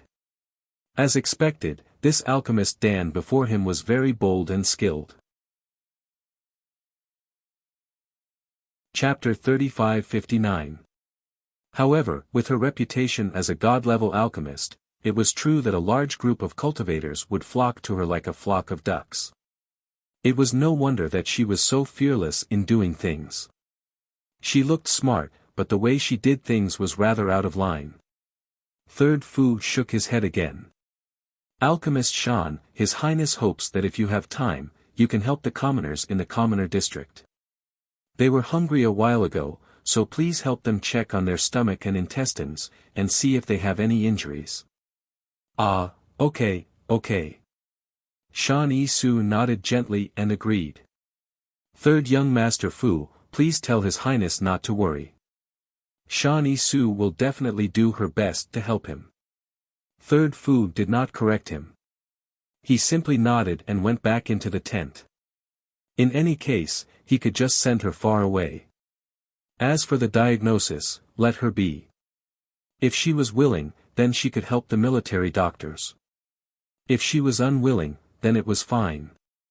There were enough alchemists and doctors in the military anyway. "Miss, why are you so easy to talk to?" If not for the fact that the soup in her hand was precious, Meilon, the little maid beside Shan Yi Su, would really want to smash this bowl of soup. Her miss had worked hard to make this soup, but His Highness the Crown Prince did not appreciate it at all. It must have been hard for Miss to be so good-natured and not be angry at all. She actually agreed to that third young Master Fu's words and ran over to treat those dirty commoners. What kind of joke was this? Meilon, who followed Shan Yi Su to the commoners' resting area, had a disdainful expression on her face. This commoner's resting area was still a short distance away from the army's encampment. Before His Highness the Crown Prince had arrived, the remaining commoners had used the local materials, rocks, and sand to build a circle of low earth walls around them. The small earth walls barely reached the women's waists. If they huddled behind the sand walls, they could at least shelter themselves from the wind and sand. If he wanted to resist the corpse puppet, he could forget about it. There were also people who built a few holes behind the small mud wall, which could allow the children and the weak women to hide in. The environment was harsh, and food was scarce.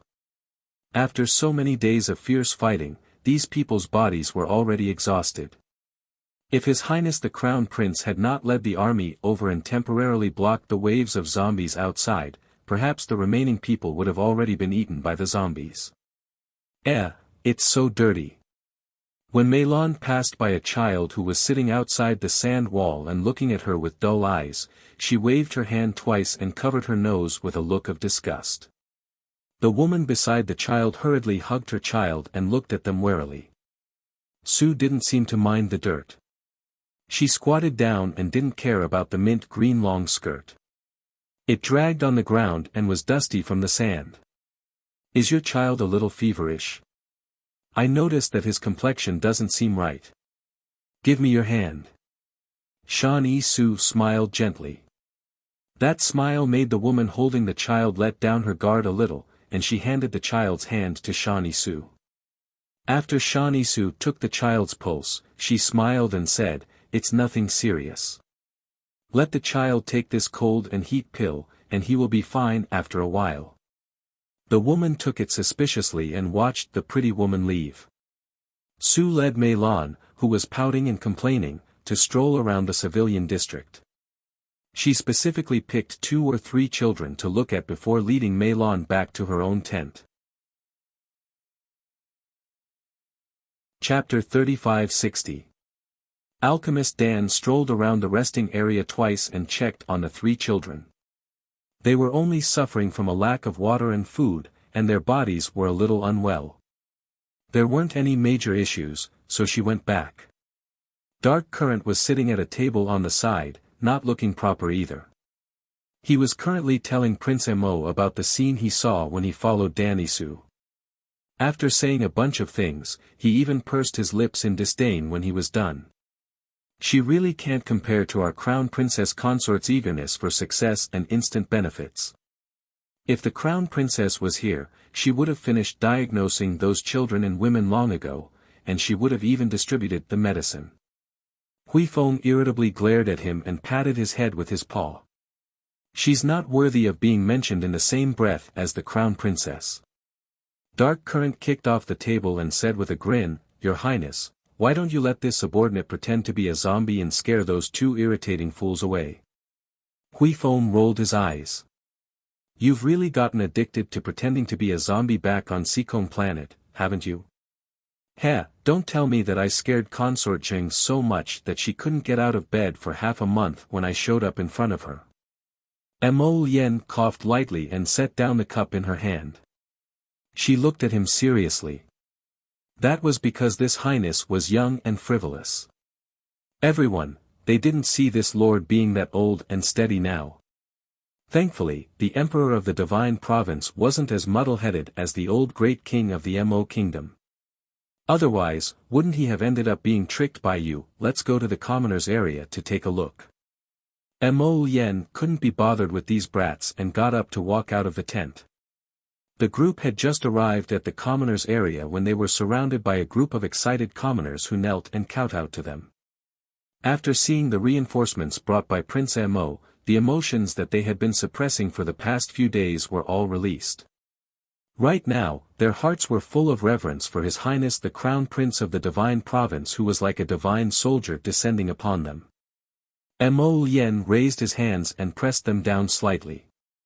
Only then did the clamor quieten down slightly. "Give everyone the food and water first." Mo Lien turned around and ordered. Huifeng nodded and immediately led his men to the side. A storage talisman popped out of his hand, and a moment later, He took out a large pile of food and water and had his subordinates distribute them to everyone. The adults could hardly believe what they were seeing when the children grabbed the winter fruit and started to chew on it. His Highness the Crown Prince actually brought such a sumptuous spread of food and fruits. Thank you, Your Highness. If you hadn't brought people to save us, I really don't know what would have happened. I am Wang Yifu, the village chief of Huiping village. Thank you for your generous assistance. Mo Lien glanced at him. Village Chief Wang was probably one of those people who had awakened a strength-type special ability. Although his face was gray, he seemed to be in good spirits. Miss, His Highness the Crown Prince brought some people to distribute food and fruits in the civilian area. Shan Yi-su, who was leaning on the short table, was stunned for a moment before he quickly stood up. Let's go out and have a look. If she had known that His Highness the Crown Prince valued those lowly commoners so much, she would have stayed there. Alchemist Dan was secretly vexed. On the other side, Arbor, who was far away in Dragon Flame City, received another letter from family head Mu. This time, the letter mentioned that it had been some time since the last clan competition. And Chaoyang Pavilion was open for business within a month after the competition.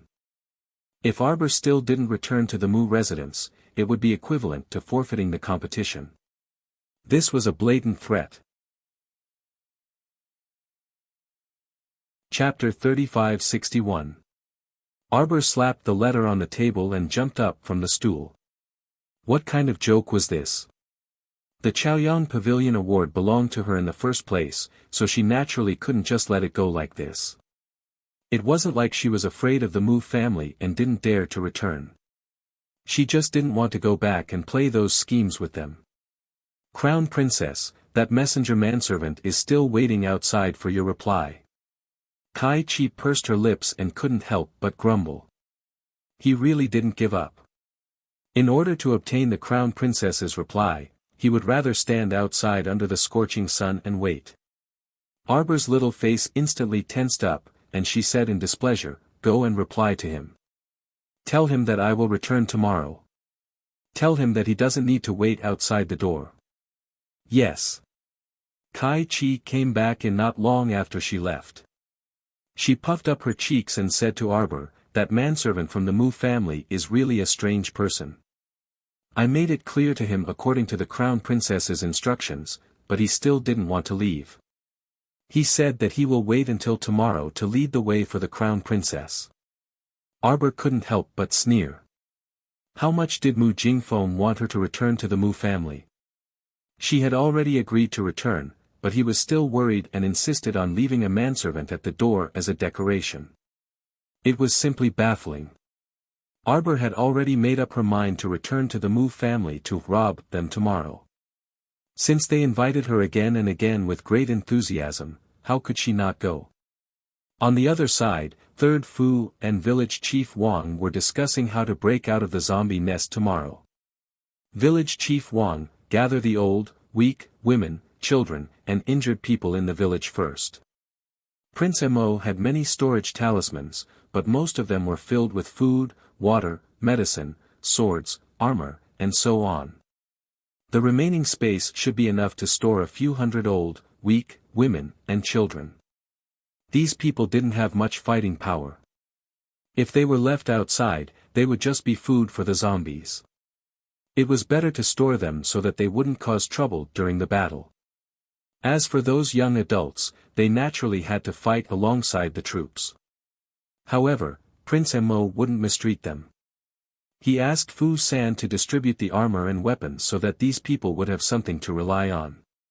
Young Master Fu. While Third Fu was discussing with the village chief, he saw the single-clothed Su and the little girl Mei Lan walking over from afar. Fu San glanced at her and nodded slightly with an indifferent expression. Alchemist Dan, food is being distributed here, so it's a little chaotic.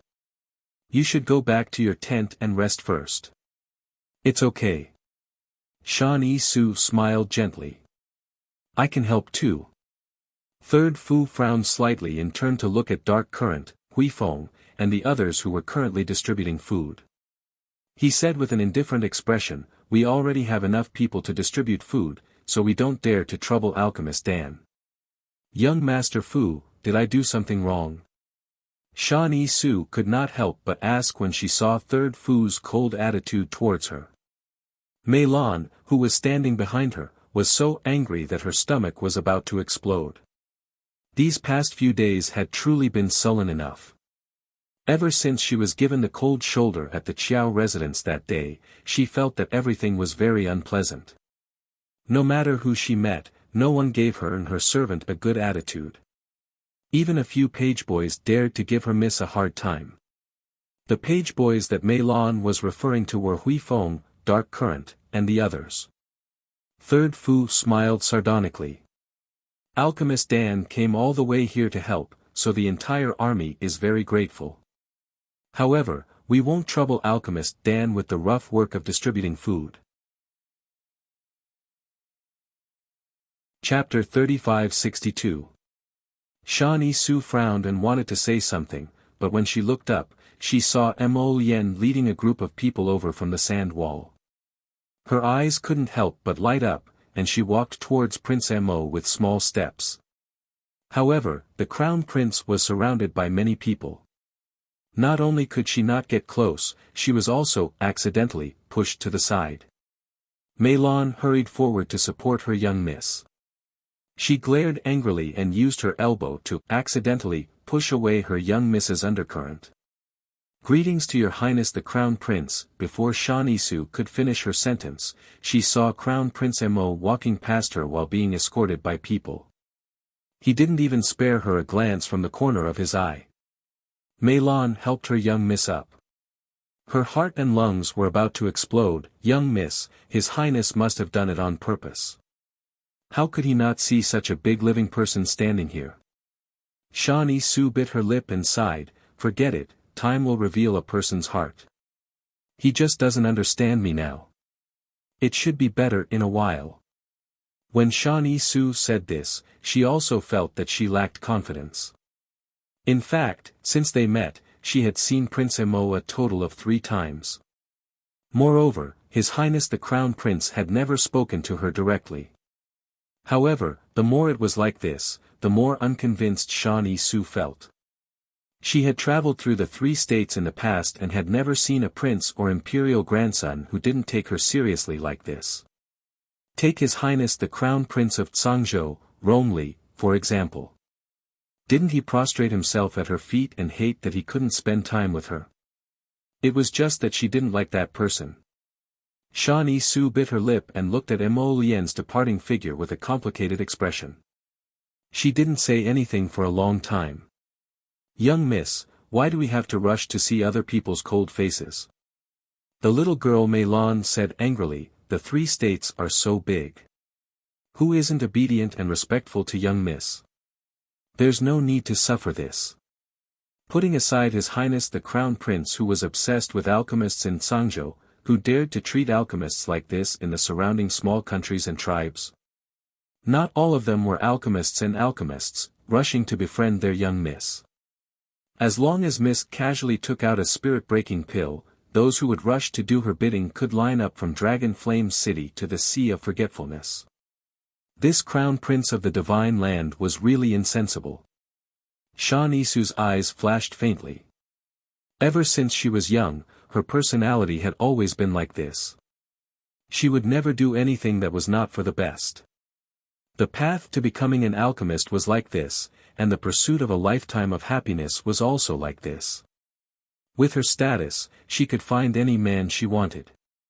But if she didn't like it personally, she naturally wouldn't want it. Speaking of which, she had only heard of the Crown Prince of the Divine Land in the beginning. Who would have thought that he would helplessly fall into her trap the first time they met? The Crown Prince of Shenzhou was superior in both appearance and ability. Compared to others, the one from Tsangzhou was no different from the mud under one's shoe. Shawnee Su was a very persistent person. Since she was young, as long as she set her mind on something, she would definitely do it. It was the same for the person he had chosen. If she set her mind on it, it would be hers. No matter how many hardships there would be in the future, she believed that she would achieve her wish one day. With this kind of confidence, Shani Su returned to his tent. After the discussion, everyone decided to go to bed early. After all, there was still a good battle to fight tomorrow. Chapter 3563. The next morning, when the sky was just beginning to brighten, the army had already set out early in the morning. Back then, Mo Lien and the others had found a small opening and charged into the village from the place with the fewest zombies. After investigating, they found that the periphery was completely blocked off by zombies. They still needed to expend a bit of effort to break out from the inside. Mo Lien and Fu Sanbing split into two groups, each leading half of the army. Using firearms to clear the way, they charged out of the zombie nest like two sharp blades.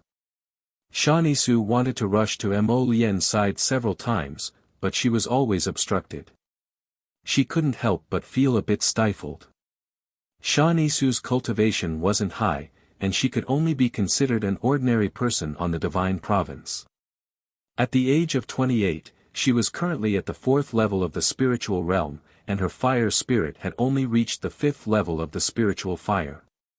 Of course, although Shani Su's cultivation was low, no one would look down on her because of this. After all, she was a pill master, and most of her time was spent on the path of pill Dao. Your Highness. Hui Feng leaped to Mo Lien's side and whispered to her, there seems to be something strange about this Shani Su. An Lu glanced back and nodded. That's right, Your Highness. Look, there are so many zombies around her, but not a single one of them attacked her. Mo Lien, however, looked as if she was used to this. What do you think she relied on to escape from the zombie nest before? Of course it's the pills on her. Mo Lien said aloofly, she probably concocted a type of medicine that can temporarily conceal all of her aura. The zombies couldn't sense her, so they naturally wouldn't attack her. Hui Feng nodded pensively. Then this Shani Su is someone with some ability. She's a god-rank pill master. Mo Lien swept an indifferent glance over. Of course she has some ability. As they spoke, they had already led the soldiers to clear a path through the zombie horde and charged out of the sand wall. This place was surrounded by sand, and when they fought, sand and dust would roll endlessly.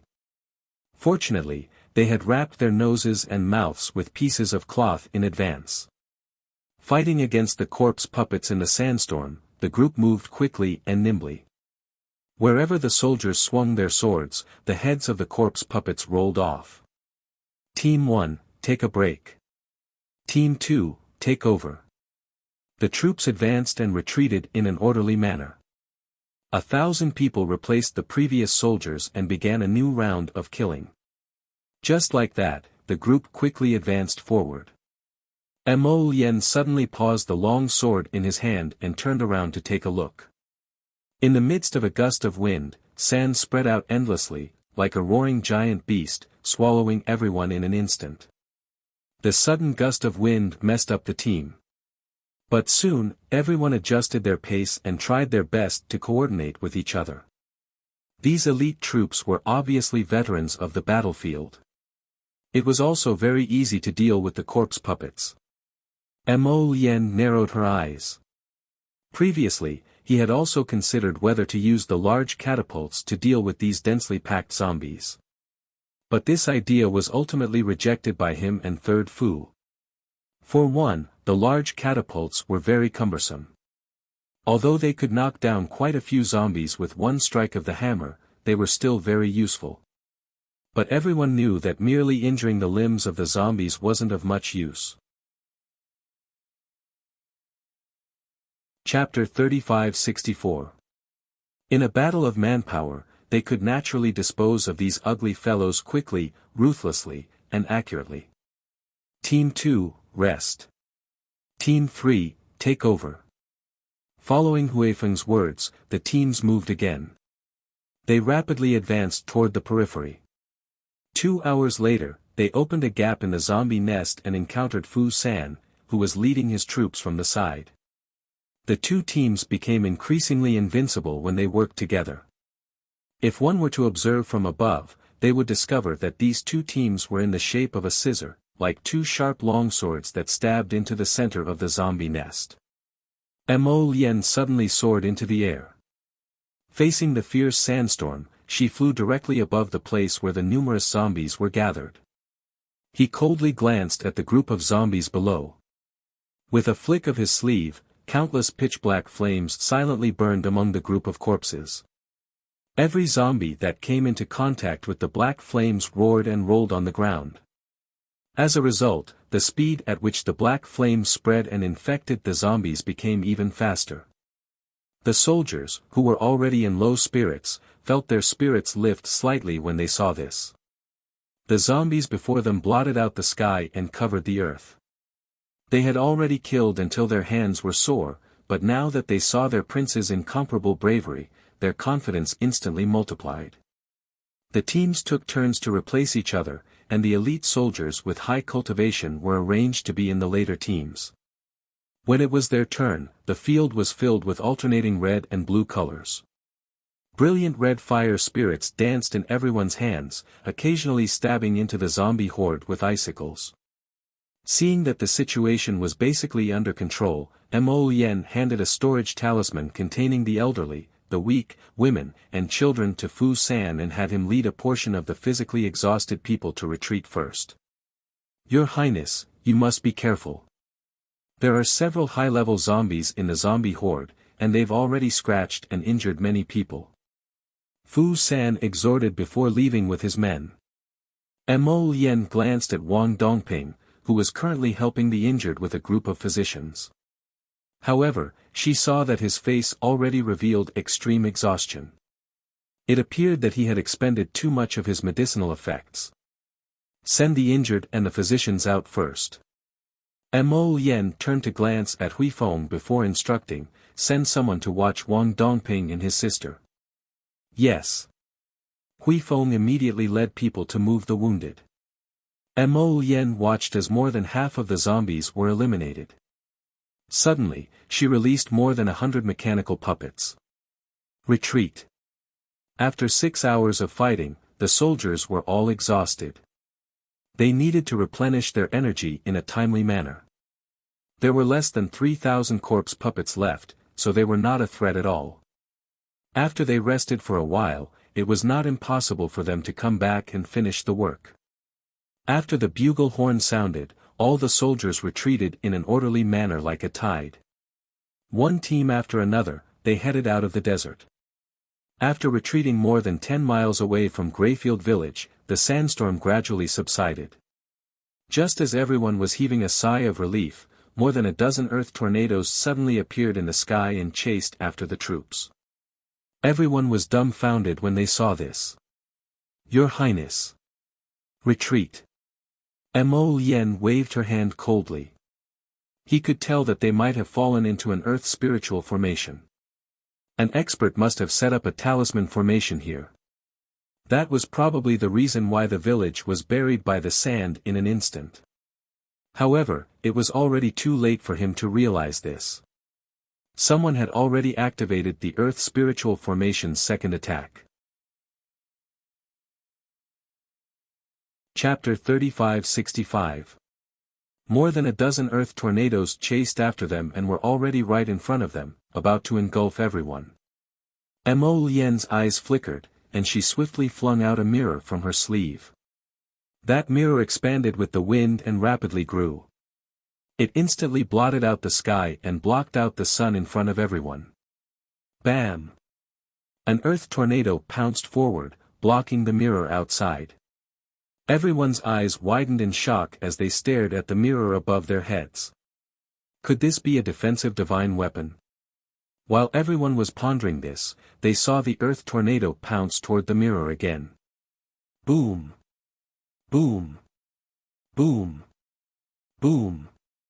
3 to 6 earth tornadoes rammed into the mirror. Mo Lien turned to instruct the dazed Hui Feng, everyone, retreat. Retreat 50 kilometers away first. Hui Feng quickly nodded and ordered his subordinates to lead the soldiers away. He and the 100-odd purple forest guards all stayed behind and stood next to His Highness the Crown Prince. "Why aren't you leaving yet?" Mo Lien frowned and turned to glare at Huifeng. "Don't you know our capabilities? Hurry and scram with them. Don't make our eyes irritated." Mo Lien irritably roared at Huifeng. Huifeng and the youths of the Purple Forest Guard shook their heads in unison. What a joke. They definitely wouldn't leave. If His Highness was here, then they were here.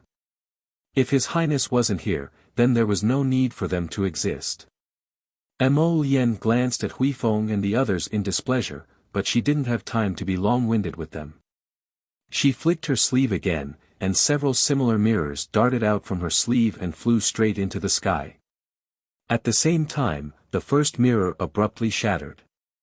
While everyone was still in a daze, the second, third, and fourth mirrors flew to the same position and blocked the Earth Tornado's path. That Earth Tornado was probably a bit stuffy from being blocked the entire time, so it frantically spun wave after wave and pounced on the mirrors. Once, twice, thrice, and countless times, it shattered no less than 5 mirrors before finally crashing into Mo Lien's defensive barrier. Huifeng led a group of Purple Forest Guards to lend a helping hand, helping Crown Prince Mo erect a defensive boundary together and reducing the pressure on him. At the same time, a middle-aged man in grey robes, who was sitting in the center of the sandstorm, opened his eyes and revealed 2 large yellow teeth. He coldly said, "Brat, I'll end your life here today. You dared to ruin our plans time and time again. This time, you'll definitely die in this sandstorm." He had set up this earth formation with great difficulty. Originally, it was only to raise the zombies underground as a defensive formation. However, as the experiments continued, more than half of the corpse puppets were destroyed by the heavenly Tao during an earthquake. Thus, he shifted his attention to the nearby villages. With so many ready-made corpse puppets that he could cultivate, why wouldn't he do it? New grudges and old grudges, I'll properly settle them with you, brat. A shrewd glint appeared in the middle-aged man's eyes. He suddenly clapped his hands together, and a jade talisman jumped out of his fingertips. As the jade talisman fused with the formation plate beneath his feet, the earth tornadoes that were originally howling outside the defensive barrier gathered together like a gathering of demons and ghosts. One after another, the earth tornadoes suddenly formed an enormous upside-down funnel-shaped tornado. It was at least 100 times larger than the previous earth tornado. Chapter 3566. This enormous tornado violently swept towards the Purple Forest Guards with earth-shaking power. Boom! The Purple Forest Guards who bore the brunt of the attack immediately spat out mouthfuls of blood as their bodies flew outwards. There had only been a thin layer of sand beneath their feet, but now, with the pervasive sandstorm, it grew thicker and thicker. The barren sand had already spread to their calves and was spreading towards their knees. Boom! The tornado crashed into the group's defensive boundary again, and this time, even more Purple Forest Guards were sent flying. Under the impact of the power of heaven and earth, no one could confidently say that they would be able to withstand it. Mo Lien's eyes narrowed slightly. When the tornado crashed towards them again, she signaled with her eyes, and Huifeng and the others immediately understood. At the same time, they withdrew the defensive boundary with Mo Lien. The tornado arrived with a howl, filling the air with sandstorm and swallowing all of them in one gulp.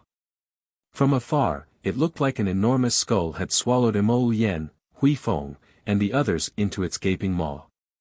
The grey-robed middle-aged man who'd been meditating in the Earth Spirit formation suddenly opened his eyes and laughed maniacally. Good, good, good. He'd finally taken care of this brat who didn't know the immensity of heaven and earth and opposed their organization at every turn. If this brat knew that he'd died at Chu Qingfei's hands, who knew what he'd think? The grey-robed middle-aged man smiled smugly. Senior brother Black Cat, I've avenged you. At the same time, Mo Lien and the others, whose bodies seemed to have been bitten off by the skull's gaping maw, still didn't show themselves in the thick dust. Single-clothed Su's sleeve was pulled by the little girl beside him. At this time, he was looking at the scene in front of him with an ashen face. No way, His Highness the Crown Prince died just like that. Would the person she took a fancy to die so easily? Miss, let's hurry and leave. The tornado might still be digesting after swallowing them. If it digests any later, it might come for us. The girl, Meilon, glanced mysteriously at the tornado that was spinning in place and felt her entire body tremble. She couldn't have been right, could she? Just now, this tornado seemed to have looked at her very spiritually. Shan Yi-su took a deep breath, nodded, and was about to leave. Suddenly, a few pitch-black leaves drilled out of the gale. What was that? Shan Yi-su stopped and looked back with a puzzled expression. This time, she could see clearly, only to see a few roots suddenly springing out from under a few leaves. Immediately after, the roots grew like a towering tree. The longer it grew, the taller it grew, the tighter it became. A main branch, like a giant tree in a wide vine, suddenly drilled out of the cloud of sand, suddenly bursting all the sand around it.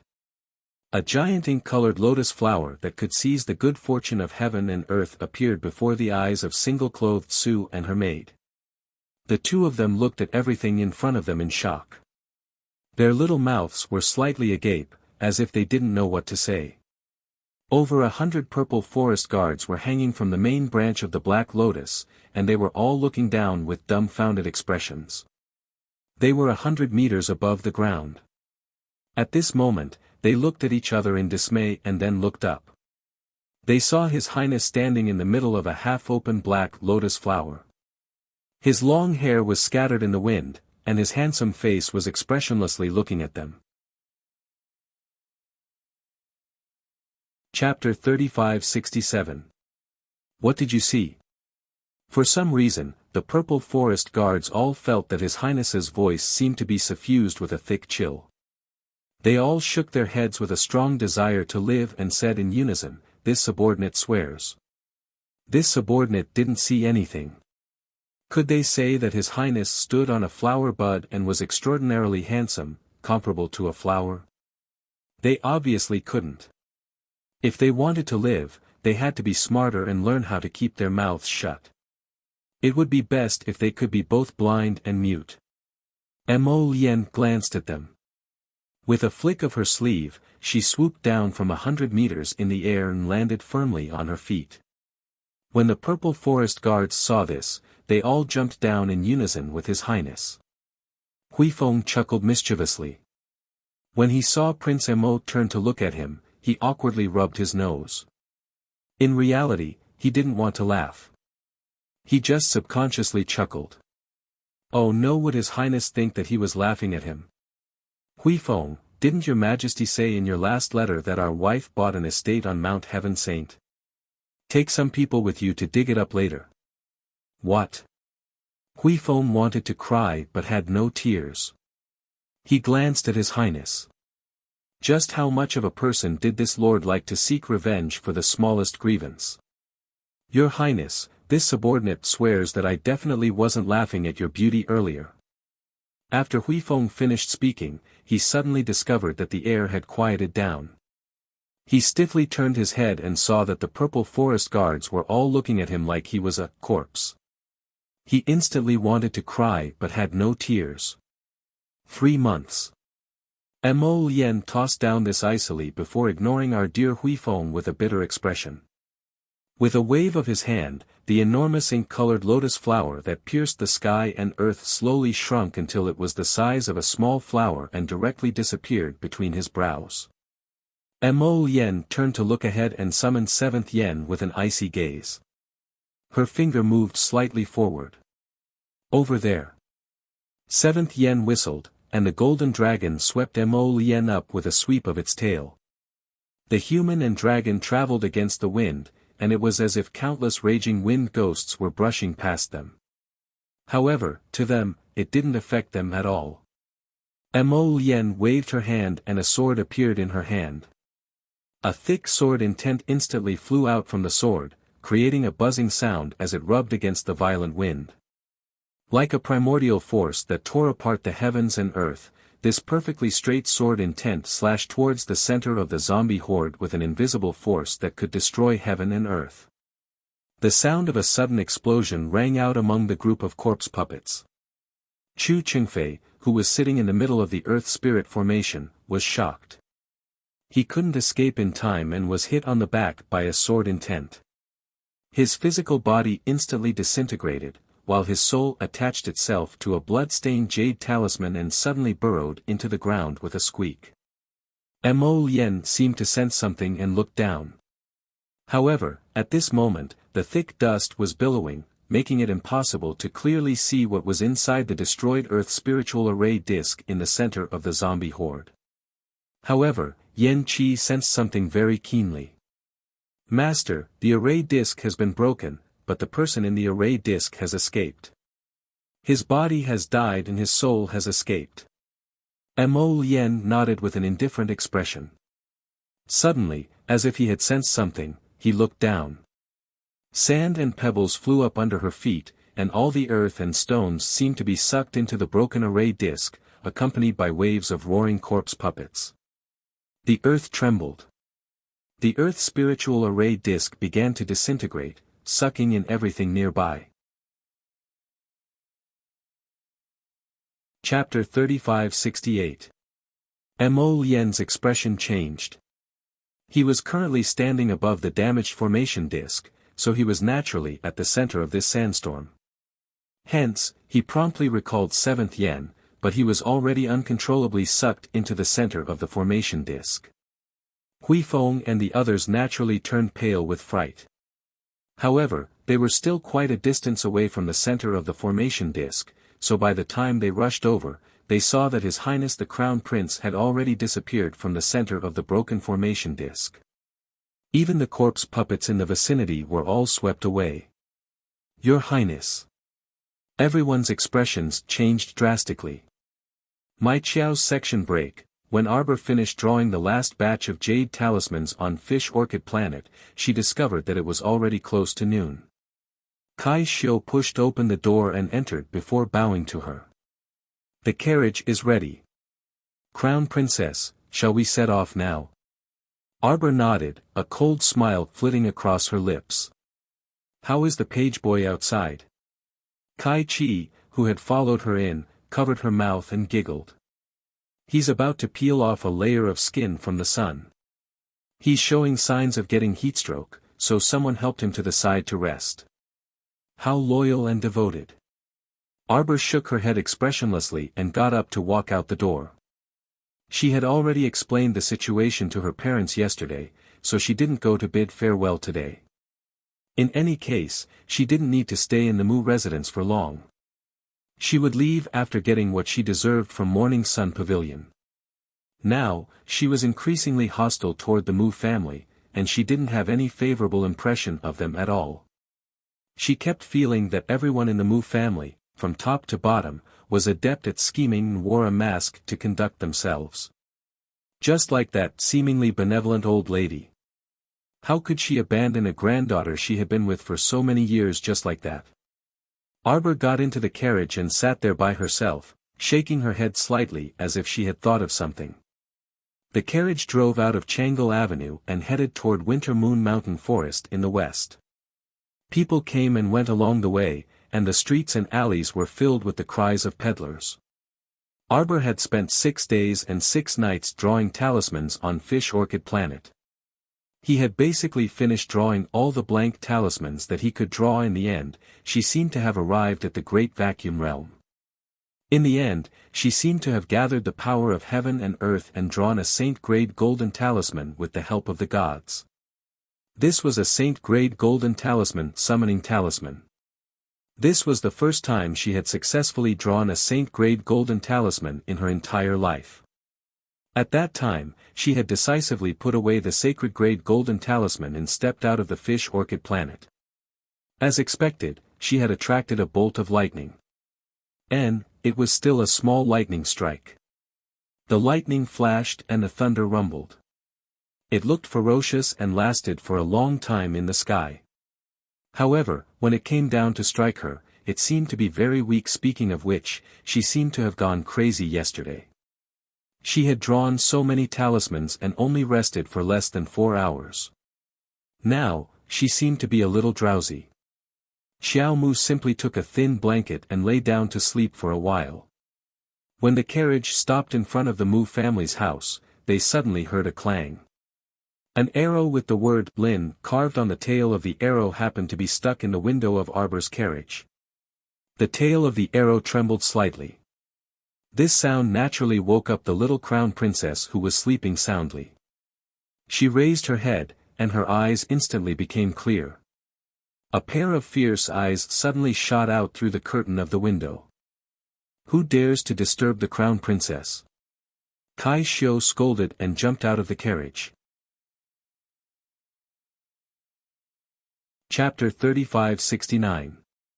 In front of the Mu family's spacious mountain gate, more than a dozen people in tattered clothes ran out as if they were fleeing. Their expressions were panicked, and their eyes were filled with terror. Each and every one of them ran for their lives, and some even bumped into carriages and fell to the ground. Their heads and faces were covered in blood from the fall, but they couldn't care too much as they got up and continued running. Screams of alarm could be heard everywhere. Arbor came out of the carriage, her eyes slightly narrowed as she looked at the chaotic scene in front of her. Kai Xiu hastily grabbed a weary older sister and asked in bewilderment, "This older sister, what happened?" "Ah!" That older sister hastily flung Kai Xiu's hand away and continued running forward crookedly. Several arrows suddenly shot out from behind her, flying towards the crowd of people. Arbor's expression turned grave, and she threw out several golden needles with a flick of her hand. After several ding-ding-ding sounds, those pursuing arrows were all struck down to the ground by the golden needles. "Big Sister Mu, not a single one of your 3 arrows hit their mark." Laughter was heard, and it was soon followed by the voices of many young people jeering together. "Prince Linchuan's vassal prince's arrow is extremely domineering. Tisk, but didn't it still miss?" Playful laughter followed. A group of men and women, about a dozen of them, followed the laughter and chatter as they walked over. Xiao Mu naturally recognized the youth leading that group of youths. It was the second branch's proud son of heaven, Mu Erkshu. 7th Miss Mu Ruian was standing beside Mu Erkshu. Upon seeing Arbor standing in front of the carriage, Mu Ruian immediately pursed her lips and tugged at her older brother Mu Erkshu's sleeve, muttering something softly. Mu Erkshu looked towards Arbor and nodded politely. He walked over first and cupped his hands, saying, "We didn't know that the crown princess would suddenly grace us with her presence. We were playing archery just now and accidentally startled the crown princess. May the crown princess forgive us." Arbor's gaze swept over, and she couldn't help but frown. Apart from some Mu family descendants, there were also many other patrician families' descendants among the young men and women present.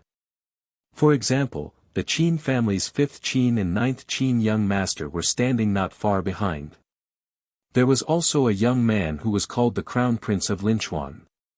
He was also looking at her curiously. Lord Linchuan had lived in his fief for a long time. Arbor had heard about his son's return to the capital 2 days ago, but he didn't have the patience to deal with it. Now that she suddenly saw the heir of the Prince of Linchuan, Xiaomu also curiously sized him up a few times. This young lad was quite good-looking. He had inherited the Mo family's tradition and was quite handsome. Unlike that brat Mo Kuan, who had a hideous appearance. This person was pleasing to the eye, but the arrogance between his brows imperceptibly seeped out, causing Xiaomu to shift her gaze away after sweeping a glance at him. While they were talking, the beggars in tattered clothes who were running around were yelled at by more than a dozen family guards and escorted back. Every one of them had some injuries on their bodies and faces. They looked at the Linchuan Crown Prince's group in horror, as if they were looking at demons. "What is this for?" Arbor asked calmly with a trace of cold indifference in her eyes. "These are merely a bunch of beggars living on the streets. We invited them over to eat and drink, so they naturally have to make us happy." Isn't this very fair?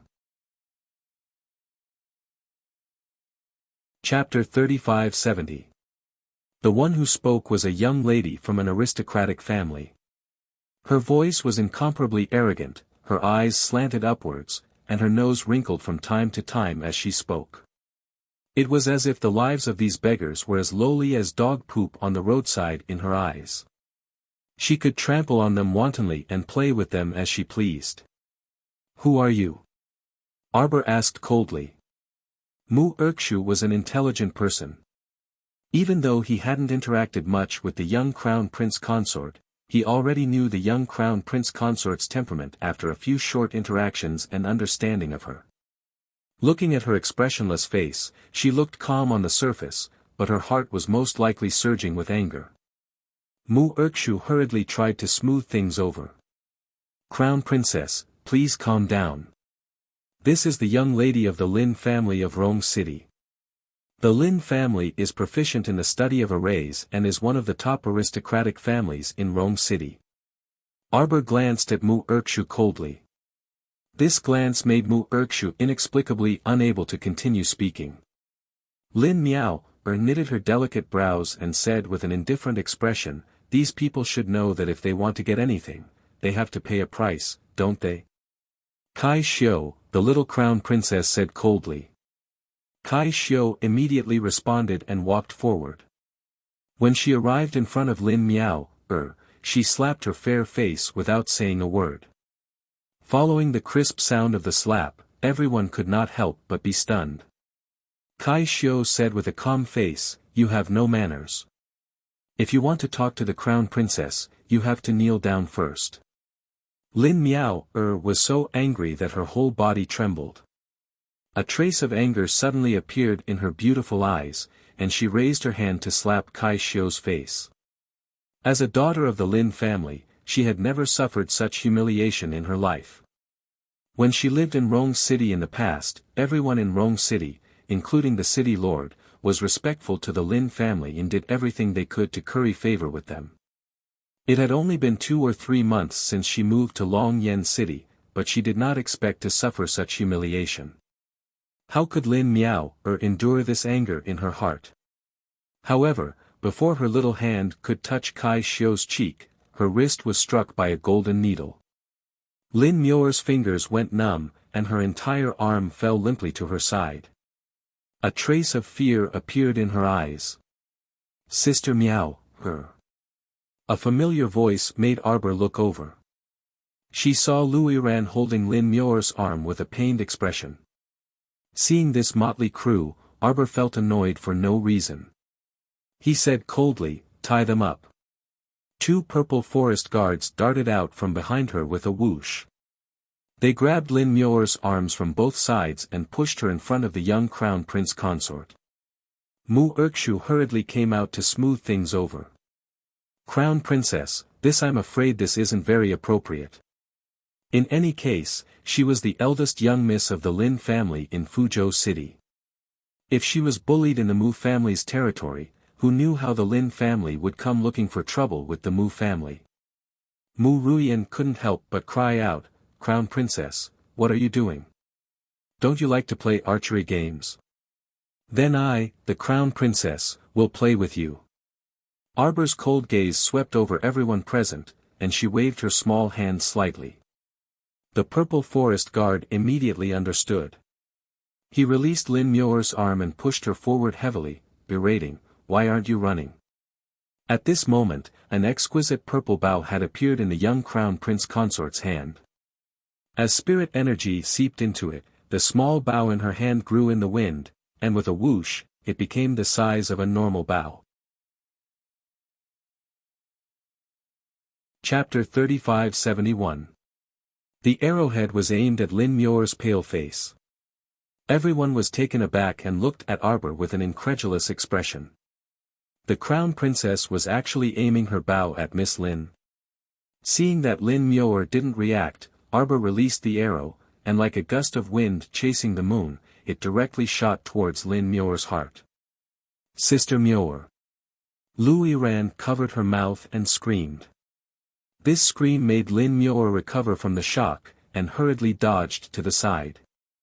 But as soon as she moved, she found that her cultivation seemed to be suppressed. Her movements were slower than usual, and the arrow brushed past her shoulder and nailed to the trunk behind her.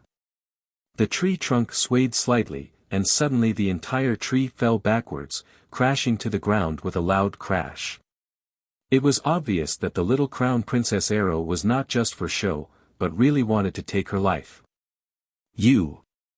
Lin Muir was anxious and angry, her face flushed red. She covered her soft and bleeding arm with one hand and hurriedly turned around and ran out of the Mu family's mountain gate. This crown princess was simply a lunatic. A wise man knows when to retreat. At this time, she ran home first and let her father come and reason with the Mu family. Running so slow, you really want to die. Arbor coldly shouted, and the second arrow followed the clouds and moon, shooting towards Lin Muir's back. Lin Muir glanced back, and when she saw the arrow coming straight at her, her whole person was frightened. She quickly twisted the defensive ring on her hand. The second arrow was blocked by the defensive shield, and with the force of the arrow hitting her back, she fell forward a few meters away, a trace of blood oozing out of her mouth. She was serious. Was the crown prince consort crazy? She really wanted to kill her, Lin Muir, with an arrow. Lin Muir ran a few more steps forward, and her whole person almost stumbled to the ground. However, at this moment, the third arrow had already caught up, shooting straight over her head and shooting down a big tree in front of her. Lin Muir watched the big tree crash to the ground, blocking her way, and her whole little face was almost pale.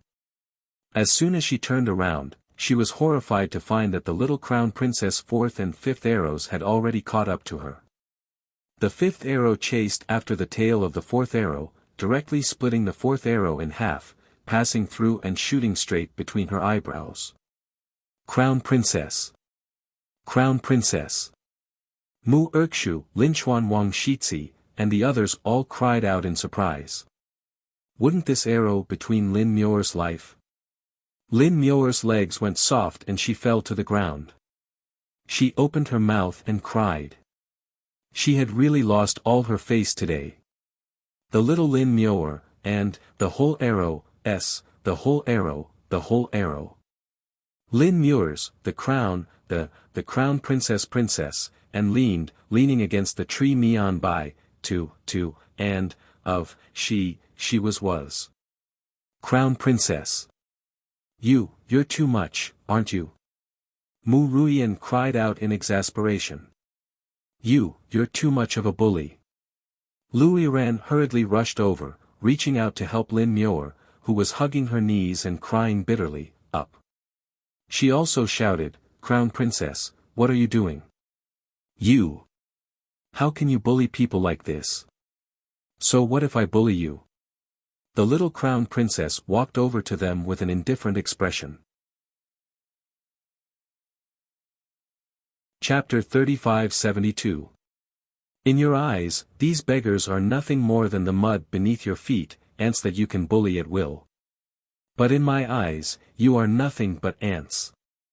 I'm just an ant. I can do whatever I want, isn't that so? The young crown prince consort clapped her small hands twice. Someone, come and round them up.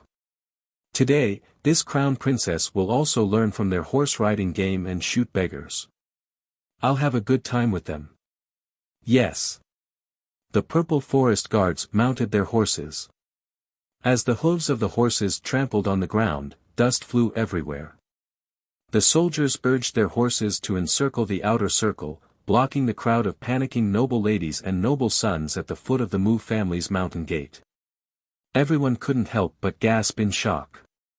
Mu Erkshu cried out, Crown Princess, you're too. Arbor tossed a bow to Prince Linchuan's heir. Prince Linchuan, are you interested in dueling with this crown princess? Prince Linchuan's face was completely stupefied. Before this lord came to the capital, he had been warned not to ever confront the little fiend crown prince consort. Otherwise, you'll definitely not be able to bear the consequences. He didn't expect to meet her for the first time in less than 2 days after arriving in the capital, under such circumstances. He really didn't want to offend the crown princess. Now that the young crown princess had issued an invitation, how could he possibly dare to accept? Shaking his head repeatedly, Prince Linchuan hastily said, "Sister-in-law, sister-in-law. No, no, no, this younger brother naturally wouldn't dare to fight with sister-in-law. If this little brother has done anything inappropriate, I hope that sister-in-law will forgive this little brother on account of this little brother's youth and ignorance." The young crown princess coldly swept a glance at him and pointed a finger at him. "I will tell His Majesty everything that happened today. Just you wait. You've completely disgraced the Missouri estate today. If I were your father, I would personally deal with you and give you a good beating. That way, you won't always be with a bunch of wastrels and go astray in the future." Student Mo Su almost burst into tears. He didn't know how the Purple Forest Guards had brought him out. Following that, all the noble ladies and nobles on the field panicked as they ran around frantically in the Crown Prince Consort's archery game. Qin Jiu was also on the verge of crying, and he dragged his fifth brother to run towards the edge while repeatedly calling out, "Crown Prince Consort, Crown Prince Consort. Fifth brother and I didn't do anything just now. We didn't shoot those beggars. Crown Princess." Sob Qin Jiu felt that he really had 8 lifetimes of bad luck. Today, he was only invited by Mu Erkshu to drink, but in the middle of drinking, Lin Muir suddenly suggested playing some archery game. Fifth brother didn't know martial arts, so he had been standing next to fifth brother to protect him, lest a stray arrow hit his fifth brother. He didn't expect to be treated as an accomplice by the crown princess now and be forced to leave the stage together with her. Sob. He was Duan Yu's good friend. Weren't the young crown princess and Duan Yu good friends? He thought that based on this relationship, he and the young crown princess could be considered good friends. Fifth young Master Qin was also looking at the little lady with a complicated expression. She was so ruthless, and those arrows she shot were indeed aiming to take someone's life. If it weren't for the fact that these young masters and misses didn't have a few life-saving spirit weapons on them, they would probably be strewn with corpses by now. Chapter 3573. Fifth young Master Qin felt that he truly couldn't understand the young lady before him. If you say that she loves money, she can return all the gifts she sent back without saying a word. Say that she was heartless and callous, but she could stand up for beggars and teach these patrician families' young masters and young misses a lesson. He truly couldn't understand this young lady, not at all. He was about to be confused by himself. Approximately 15 minutes later, Mu Jingfeng rushed over upon hearing the news and hastily stopped them. At this time, the young men and women on the field were more or less injured. Some were bruised and swollen from the fall, some had arrows pierced through their arms or buttocks, and some had broken legs and arms. At this moment, they were all clutching their wounds and groaning pitifully. "Crown Princess! What are you doing?" Mu Jingfeng couldn't resist bellowing angrily. For such a thing to happen at his Mu family's doorstep, it wouldn't be something to be proud of no matter what if word got out. Arbor coldly glared at him and directly put away the bow in his hand. He waved his hand and said, "You came at the right time. Lead the way to Morning Sun Pavilion." Her goal for this trip was Morning Sun Pavilion, so why would she waste her breath on them? Mu Jingfeng practically flew into a rage on the spot when he saw her contemptuous attitude and simply didn't place him, her father, in her eyes. Although you're the crown princess and have a noble status, don't forget that you're also the Mu family's daughter. Shut up. Arbor promptly bellowed without giving face. That icy expression caused Mu Jingfeng's entire body to tense up. This daughter truly wasn't of one mind with their Mu family. Weren't you the one who wrote a letter for me to come to Morning Sun Pavilion? Why are you spouting so much nonsense now that I'm here? Arbor. Don't go overboard. How has the family wronged you? For your sake, We've already dealt with Mu Rochuan. Dealing with Mu Rochuan is your Mu family's matter. What does it have to do with me? Arbor coldly interrupted Mu Jingfeng's words. With a stern expression, she impatiently said, "Don't put the life and death of some cat or dog on this crown princess' head. Don't think that I'll be grateful to the Mu family just because I'll punish Mu Rochuan when I come back. On the contrary, this will only show me your selfish, hypocritical, disgusting, and heartless face." Mu Jingfeng was so infuriated by the little fella's scolding that his entire body trembled uncontrollably. He stammered, "You," for a long time but was unable to utter a single word. "As the daughter of your Mu family, once you no longer have any value, you will be mercilessly abandoned." Arbor looked at the man in front of him indifferently, his eyes full of disdain. "Mother must have been blind to choose a man like you." In his fury, Mu Jingfeng threw a slap at Arbor's face. How could Xiao Mu be struck by his slap? With a twist of her body, her small fist directly bombarded Mu Jingfeng's face in a fit of rage. Bang! Mu Jingfeng crossed his fists in front of his eyes and blocked Arbor's fist. The father-daughter pair stood firm and did not move an inch. While the father-daughter pair was cursing at each other until they made a move, the hundreds of people in front of the Mu family's mountain gate all fell silent. Even though there were many onlookers, no one dared to make a sound. "Do you think I'm my mother who will resign herself to adversity?" Arbor bellowed furiously. Chapter 3574. If you dare to lay a hand on me, I'll let you drown in a pond and dismember your corpse. You'll die without a burial ground. Everyone was dumbstruck. Mu Jingfeng sucked in a breath of cold air and roared, "Unfilial daughter." At this moment, the Mu family's mountain gate was so silent that one could hear a pin drop. Even Mu Ruian and the rest were completely stupefied. They never thought that there would really be a girl in this world who dared to lay a hand on her father. In everyone's eyes, the little crown princess in front of them was simply insane. "Who admitted that you're mine?" Arbor coldly looked at Mu Jingfeng, who was panting from his anger, and swept him a disdainful glance. "Want to be my father? Not just any random cat or dog on the street has that qualification. I'm only here to get my prize today. I'll leave once I'm done. Don't talk nonsense and lead the way." Right now, she no longer had any favorable impression of the Mu family. Especially after they dealt with Mu Rochuan and schemed to take credit for it in front of her, she had lost the last trace of warmth toward the Mu family. Mu Qingya, who heard the news, hastily ran out and ran to the red-eyed Mu Jingfeng. She hastily said, "Lord, let's talk things out. The crown princess is still young and impulsive. Could it be that Lord can be as impulsive as her?" Mu Jingfeng was truly about to explode from anger today. This daughter of his was truly a jinx. She came back this time just to get her prize and didn't have the slightest bit of intimacy or reverence toward him, her father. How could he have such a heartless and unfeeling daughter? Was this really Long Chuyun's daughter? Long Chuyun appeared unyielding, but her temperament was the best. Normally, she wouldn't get into any disputes with others, but this daughter?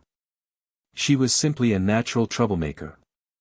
Arbor turned to look at the huddled beggars and instructed the Purple Forest Guard, "Send these people down the mountain." "Sister-in-law, I'll send them off."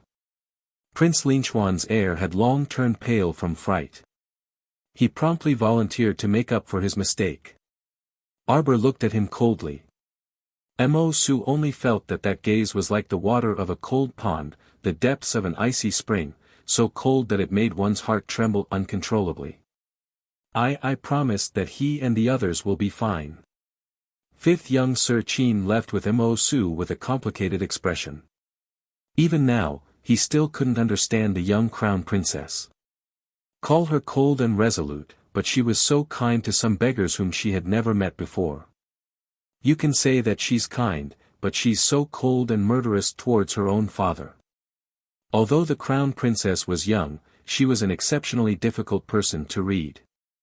Arbor turned around and walked towards the Mu clan's mountain gate. Lead the way. My lotuses section break, dong dong, dong dong. Mo Lien knocked on the seeping mountain wall beside her. As she walked, she kept picking up the crystal cores on the ground. He along with him, a large number of corpse puppet cores were sucked into the ground by the formation plate. However, it was unknown where the corpses of the corpse puppets had gone, or if they were buried by the soil. In any case, it would be a waste not to pick them up. Mo Lien thus walked forward, picking up the large pile of crystal cores on the ground while she was at it. Previously, when they were fighting with the zombie horde, no one had time to pick up the crystal cores. Now, the Crown Prince had benefited for nothing. Stepping on the rippling rocks, Mo Lien hadn't walked for long when she heard a woman's pained voice. Prince Mo narrowed his eyes, and he raised his hand to fling out a concealed weapon. Who cared if she was a human or a ghost, he would nail her without a second word. Chapter 3575. With a "so" sound, the penetrating bone nail flew out from his fingertips. It disappeared into the end of the long stone wall. Ah! After a scream, the woman's broken and pained voice also disappeared. Prince Mo casually threw out a golem, took out a black stick, and poked the golem's shoulder. Go, Tu, scout ahead. That golem called Tu was a bit dim-witted. When it heard Crown Prince Mo's command, it walked forward clumsily and staggered along the stone that was flowing with a trickle of water. Prince Mo followed behind Tu, took out a winter fruit from his inner world and took a bite. Needless to say, after a day of torment, his stomach was empty, even Mo Lien was feeling a little hungry. He casually ate 2 or 3 winter fruits to fill his stomach, and followed Golem 2 to the turn in the tunnel. This was a long underground tunnel. Other than the stone walls on both sides, there were only rugged stones under their feet. Underground water came out from the cracks of the stones, so when they walked, they were always dripping with water. Fortunately, the soles of his boots were quite thick, otherwise, they would have been soaked by the water. Prince Mo kept the crystal nuclei along the way, filling up more than half of the space in an empty purple storage talisman. In the future, there would be enough crystal nuclei to increase the efficacy of the medicine. He thought in his heart, and slowly came to a stop. That golem number 2 stood in front of him in a daze. Without Mo Lien's instructions, he didn't move and just stood there foolishly like a wooden blockhead.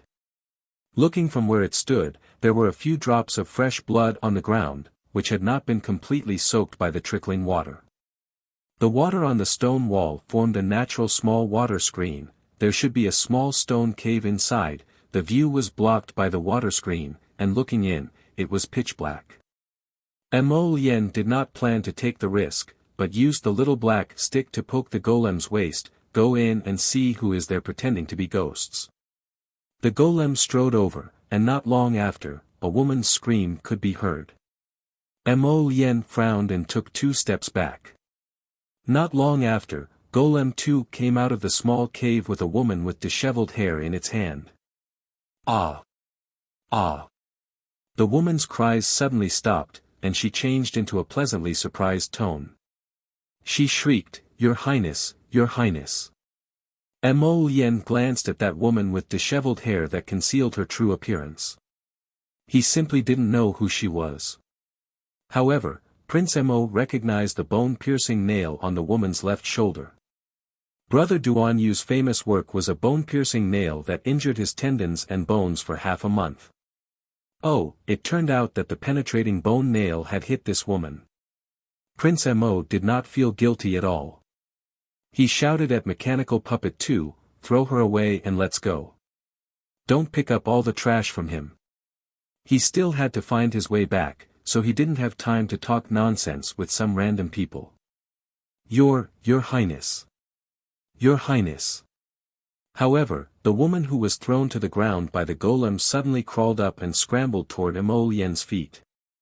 Before her claws could reach Mo Lien's legs, His Highness the Crown Prince abruptly kicked her in the chin. This was truly tragic. After a faint crack, the woman wailed and clutched her face in so much pain that she could barely speak. Chapter 3576. Prince Mo glanced at her angrily. She could only blame herself for throwing herself at his feet. She was simply crazy. He hated being touched by some strangers the most. She looked dirty and ugly, so how could she have the nerve to throw herself at him? Mo Lien harumphed. He didn't even spare that woman a glance out of the corner of his eye as he walked around that small water screen and followed after her. The rocky road began to wind upwards, leading to an unknown place. This underground must have been hollowed out by the people of Tianyun to make a stronghold. The array above was most likely a protective array, used to prevent strangers from breaking in. Your Highness, I am Susu. Shani Su covered her face and turned around, but she saw that there was no one behind her. His Highness the Crown Prince had already walked away with the wooden mechanical man. Shani Su could not help but feel angry. She had traveled extensively and met so many people, but she had never seen someone like the Crown Prince of Shenzhou, who did not give her any face. Shani Su could not help but feel angry and unwilling. She raised her hand and clenched her teeth, wanting to remove the bone nail from her shoulder. After she was sucked down by the array disc, her whole body fell on the pile of stones, and her whole body was in pain. Just as she was groaning in pain, a hidden weapon came flying out of nowhere and nailed her on the shoulder. She was shocked and scared, thinking that there was an enemy hiding in the dark, so she hurriedly dragged her body into the small stone cave behind the water curtain, intending to treat the various small wounds on her body.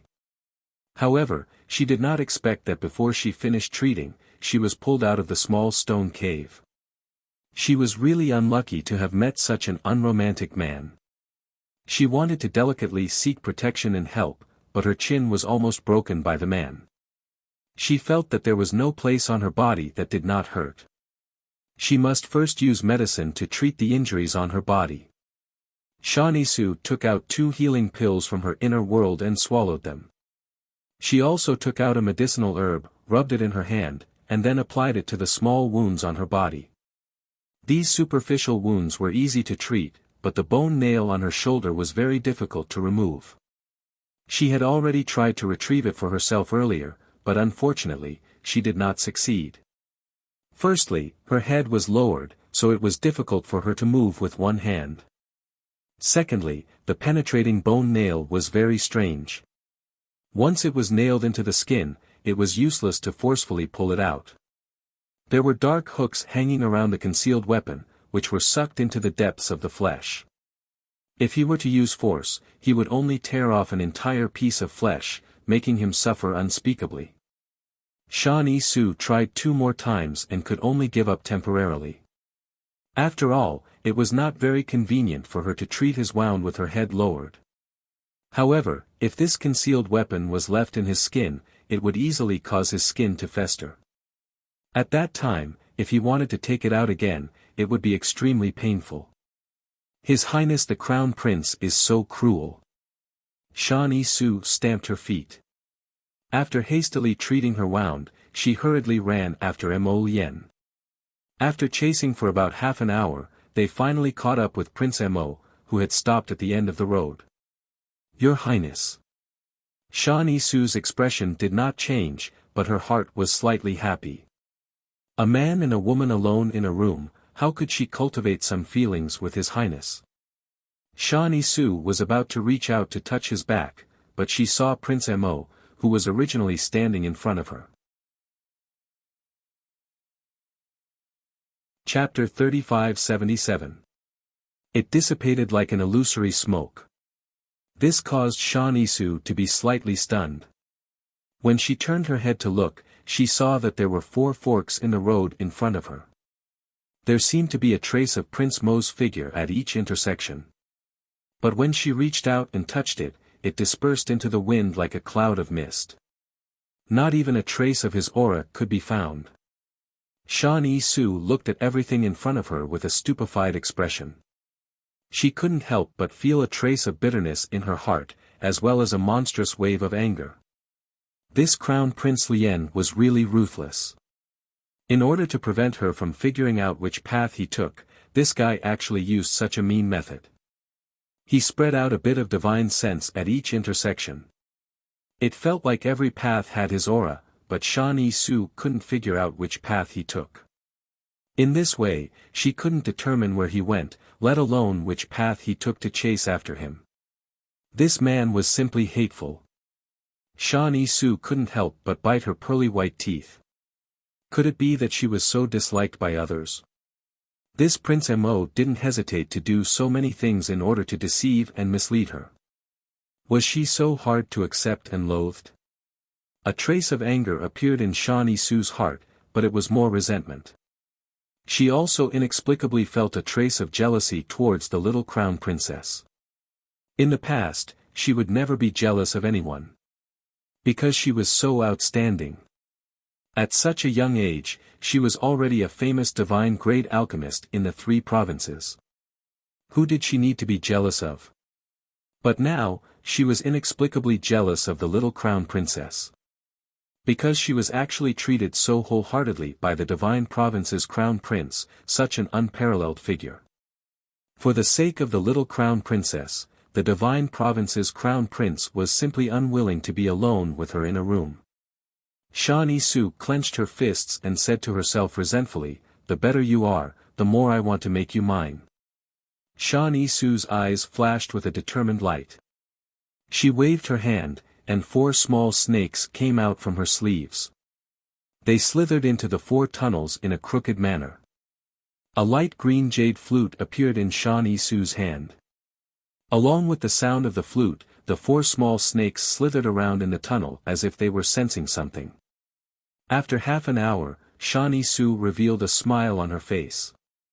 Her figure abruptly darted into the 3rd tunnel. "Man, let's see how you can escape from my palm." At the same time, Mo Lien dodged and suddenly dodged a row of stone pillars that fell from the top of the stone wall. These stone pillars were all artificially sharpened.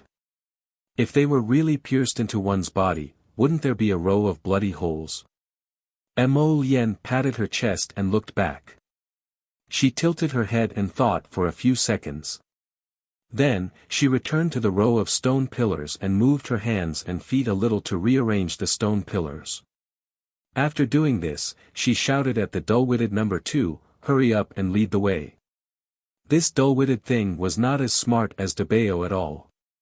This mechanical puppet too was made from Nanny Fan's flesh and blood, which was refined into a puppet. She didn't expect that the golem was still so stupid. What a useless thing. She could only leave it to explore the way. Prince Mo followed the long tunnel and finally came to the end. Looking at the tall stone door, he blinked slightly. Looking at the carving on the door, he knew that he had arrived at Tian Yun's lair. Chapter 3578. A strong human-headed lion beast, a mighty steel rhinoceros skin man, and a human-headed eagle beast with a slender neck. Previously, in the underground base of Xingfu village near Yunxia Peak, he had seen the same carving. Xingfu village, Huiping village, the same carving, the same organization. Tian Yun had scattered many strongholds on the divine land. At this moment, he was probably planning to activate those strongholds one by one. Mo Lien raised his hand and punched a diamond-shaped stone platform on the left. With a rumbling sound, the 2 thick stone doors that were closely connected to the stone walls slowly opened inwards. When Mo Lien was about to walk inside, he heard a loud sound behind him. He turned his head and narrowed his cold phoenix eyes. A trace of mockery flashed across his lips. Time turned back to a few minutes ago. Shan Yi-su chased Prince Mo all the way to the place where Prince Mo had escaped the attack of a row of stone pillars. When Shan Yi-su saw the stone pillars on the ground, she knew that the crown prince must have triggered the mechanism when he passed by. Since the mechanism had been triggered, she didn't need to worry about being attacked. So, she didn't pay attention to her feet. When she hurried forward, she stepped on a hard stone. At that time, she heard the rumbling sound of a spring above her head. Shawnee Su knew that something bad was going to happen. Just as he was about to leave, another row of rocks came tumbling down from above his head. Suddenly, the beautiful alchemist Dan was smashed into a pile of rocks, instantly burying her. With her cultivation, she didn't suffer any external injuries, but the shock was certainly not small. When she got out of the pile of stones with a dusty face, it was already half an hour later. At this time, Shawnee Su's face was bruised and swollen. She couldn't see anyone. She quickly looked at herself in the mirror and screamed. She dressed up, applied medicine, and changed her clothes. After a long time, she chased in the direction of the Crown Prince. But at this time, the Crown Prince had already entered the main room of the Tianyun lair. In the main room, she could still see the bottles and jars used for the previous experiments, and the big jar tiles were all placed there. But now, it was naturally empty. Prince Mo walked around the main hall of the stone room, but didn't find anything out of the ordinary, so he walked towards the side room. This side room had long been cleaned up, and there was nothing left in the room. Mo Lien circled around the stone rooms, and when he carelessly touched the stone wall, he heard the sound of a spring. A small stone door opened on the stone wall beside him. Just as the Crown Prince entered the stone door, Shawnee Su's exasperated cry came from behind him. "Your Highness, I am Susu. I'm Susu." Mo Lien turned a deaf ear to her. He couldn't be bothered to care who that woman was. At this moment, when he heard the single-robed Su introduce himself, he couldn't help but curl his lips. Turning around, he entered the small stone door. He raised his hand and tapped on the mechanism beside him. The stone door slowly slid down. "Your Highness." Shawnee Su was anxious, angry, and unable to calm down. She didn't expect that the Crown Prince didn't even bother to say a word to her. After entering the stone door, he even sealed her escape route and directly closed the door. He just didn't want to go with her. What kind of person was this? At least the two of them could discuss and go out together. Wasn't that better? This Crown Prince of the Divine Land was simply sick. Chapter 3579. Shawnee Su chased after him, flustered and exasperated. Without thinking, she threw out a handful of medicinal powder, which floated straight into the stone door. Prince Mo couldn't help but fly into a rage. She had already attacked him. Although he didn't know what medicinal powder this woman threw out, it clearly wasn't anything good. Thus, Mo Lien raised his hand, and a bundle of surging black flames rushed out of the stone door. When the stone door fell heavily to the ground, he only heard Shawnee Su scream. Following which, that voice was completely covered by the stone door that fell down. This damn woman really got off easy. Mo Lien couldn't quell his resentment. He retreated several steps before looking down to check his body. Fortunately, he had always been cautious. When he saw this woman chasing after him, he immediately activated his defensive spiritual weapon. With the defensive barrier blocking him outside, no matter what kind of poisonous powder that woman threw at him, it was useless against him. Mo Lien turned around and walked up the passageway. However, he abruptly turned back, and his phoenix eyes hardened as he threw out two balls of black flames. With two sudden bangs, two small snakes were blasted into pieces by his black flames above the stone wall, and their mangled flesh flowed down. Mo Lien's gaze landed on the black blood flowing down the stone wall, and the murderous intent in his eyes rippled faintly. "You really are alive. Sick. Mu residence in Dragon Flame City Arbor's earlier commotion at the Mu residence's mountain gate had clearly alarmed everyone in the Mu residence. Old Master Mu also rushed over after hearing the news. After seeing his little granddaughter's expressionless stoic face, he keenly sensed that this little stoic's attitude seemed to be a bit different from before. Family head Mu wrote me a letter and told me to come collect Chaoyang Pavilion's reward. Arbor nodded indifferently at Old Master Mu. Sorry to disturb you. Old Master Mu's heart involuntarily skipped a beat when he saw her cold and desolate expression. He seemed to be able to sense that his little granddaughter was even more distant and apathetic than before. He still remembered that his little granddaughter didn't have this iceberg appearance on the day of the birthday banquet.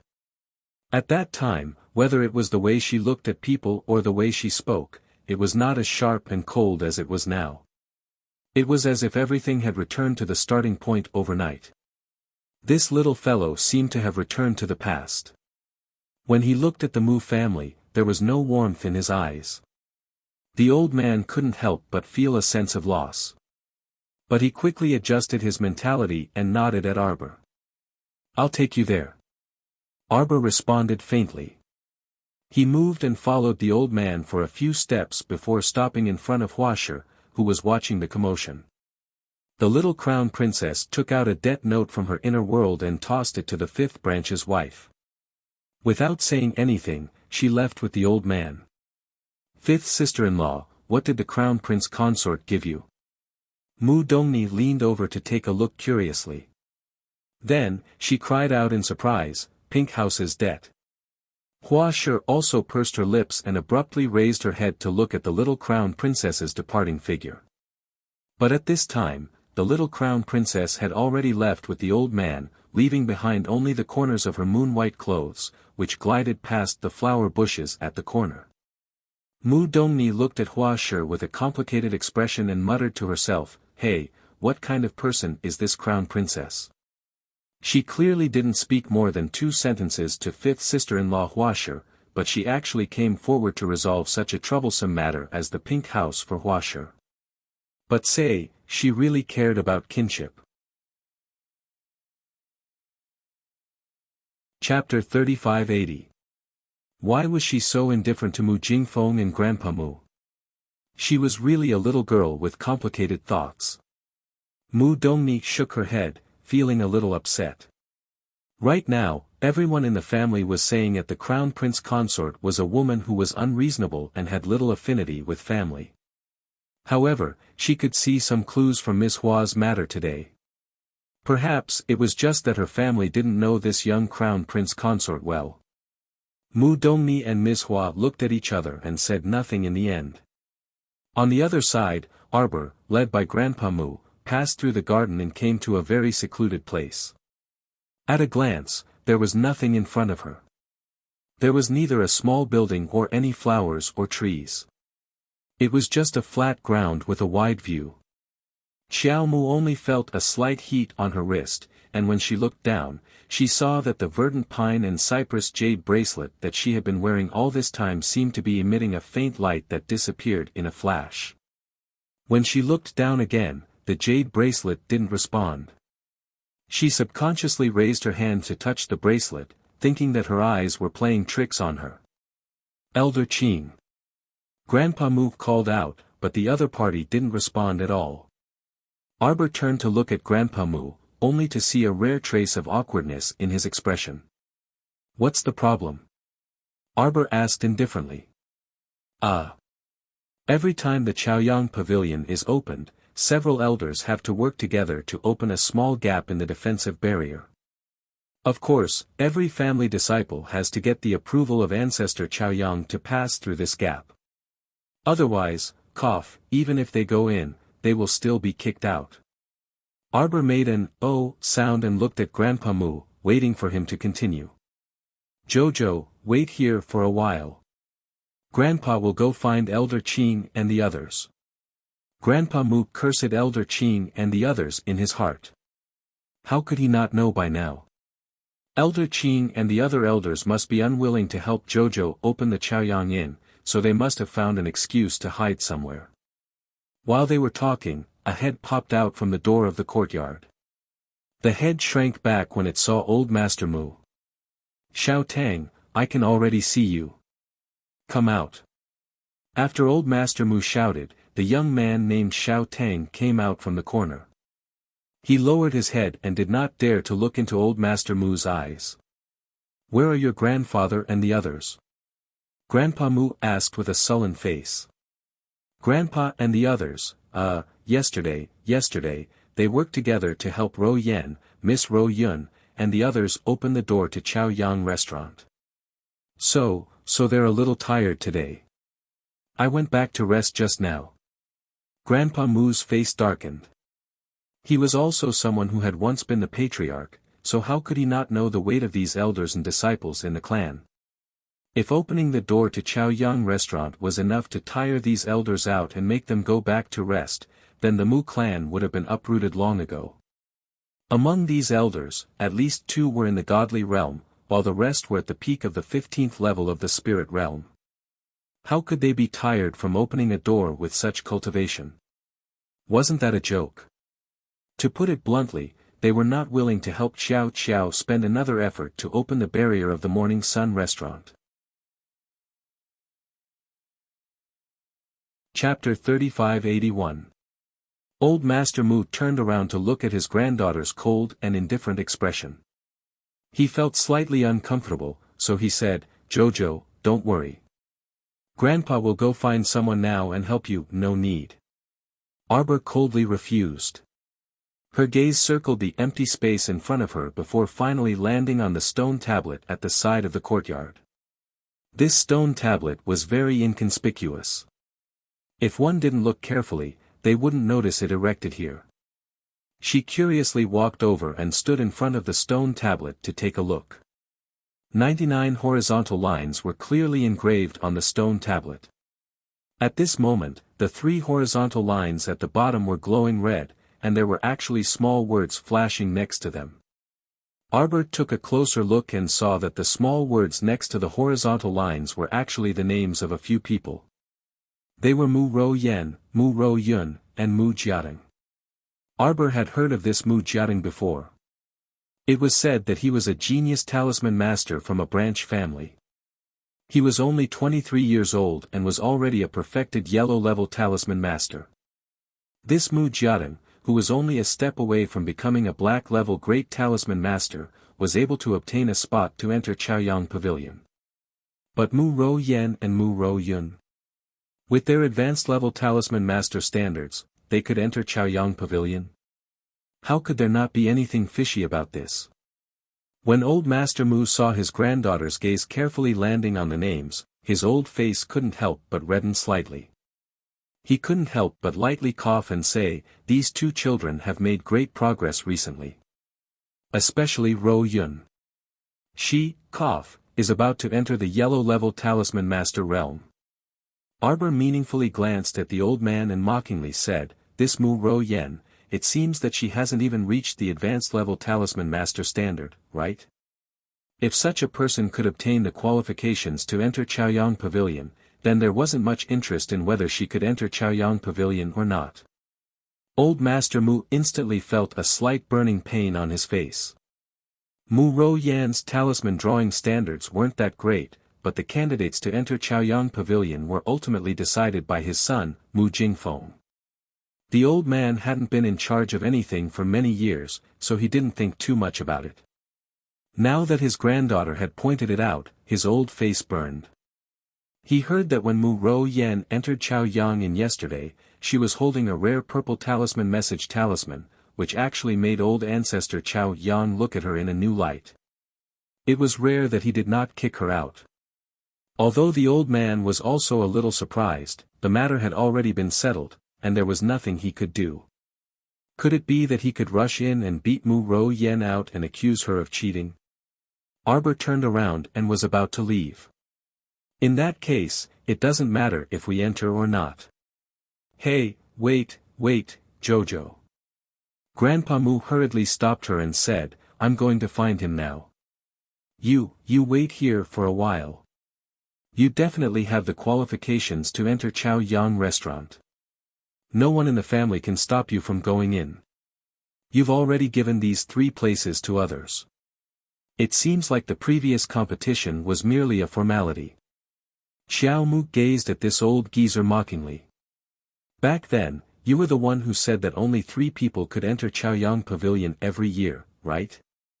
"Yes, that's true, but Jojo, this was the rightful winner of the family competition. If she couldn't enter Chaoyang Pavilion, who else in the family could?" Chapter 3582. Old Master Mu glared at Xiao Tang with an ugly expression and said, "Jojo, don't go. Stay here and wait for Grandpa. 15 minutes, no, 15 minutes, 15 minutes will be enough. Wait for me." Old Master Mu flew up and disappeared from Arbor's sight in a few leaps. Xiao Mu knew in her heart that this old man had gone to find those elders, but there was still no ripple of interest in her eyes. She stared at the third horizontal line on the stele and walked to the back of the stele to take a look. She realized that there were many names floating behind the stele. For example, Mu Xingchen's name indicated that he had broken through to the 58th floor. Mu Yuanyuan was on the 29th floor. It seemed that each horizontal line represented a floor, and this Chaoyang pavilion probably had 99 floors. Now that the horizontal line on the third floor was lit up, did that mean that one of the three people had reached the third floor? But she heard that they had already entered the Chaoyang pavilion yesterday. They only reached the third floor after a day and a night. Didn't that mean that Mu Xingchen had to stay on the 58th floor for 2 to 3 months? Arbor couldn't help but chuckle. She turned around, and anger flashed through her cold eyes. "Why are you still standing here? Scram!" That youth called Xiao Tang was currently cowering on the side while keeping an eye on Xiao Mu. When he heard the young crown prince consort shout, he also got a fright, and he retreated a few steps. Arbor was about to leave when she suddenly felt the cypress jade bracelet on her wrist heat up. "Huh?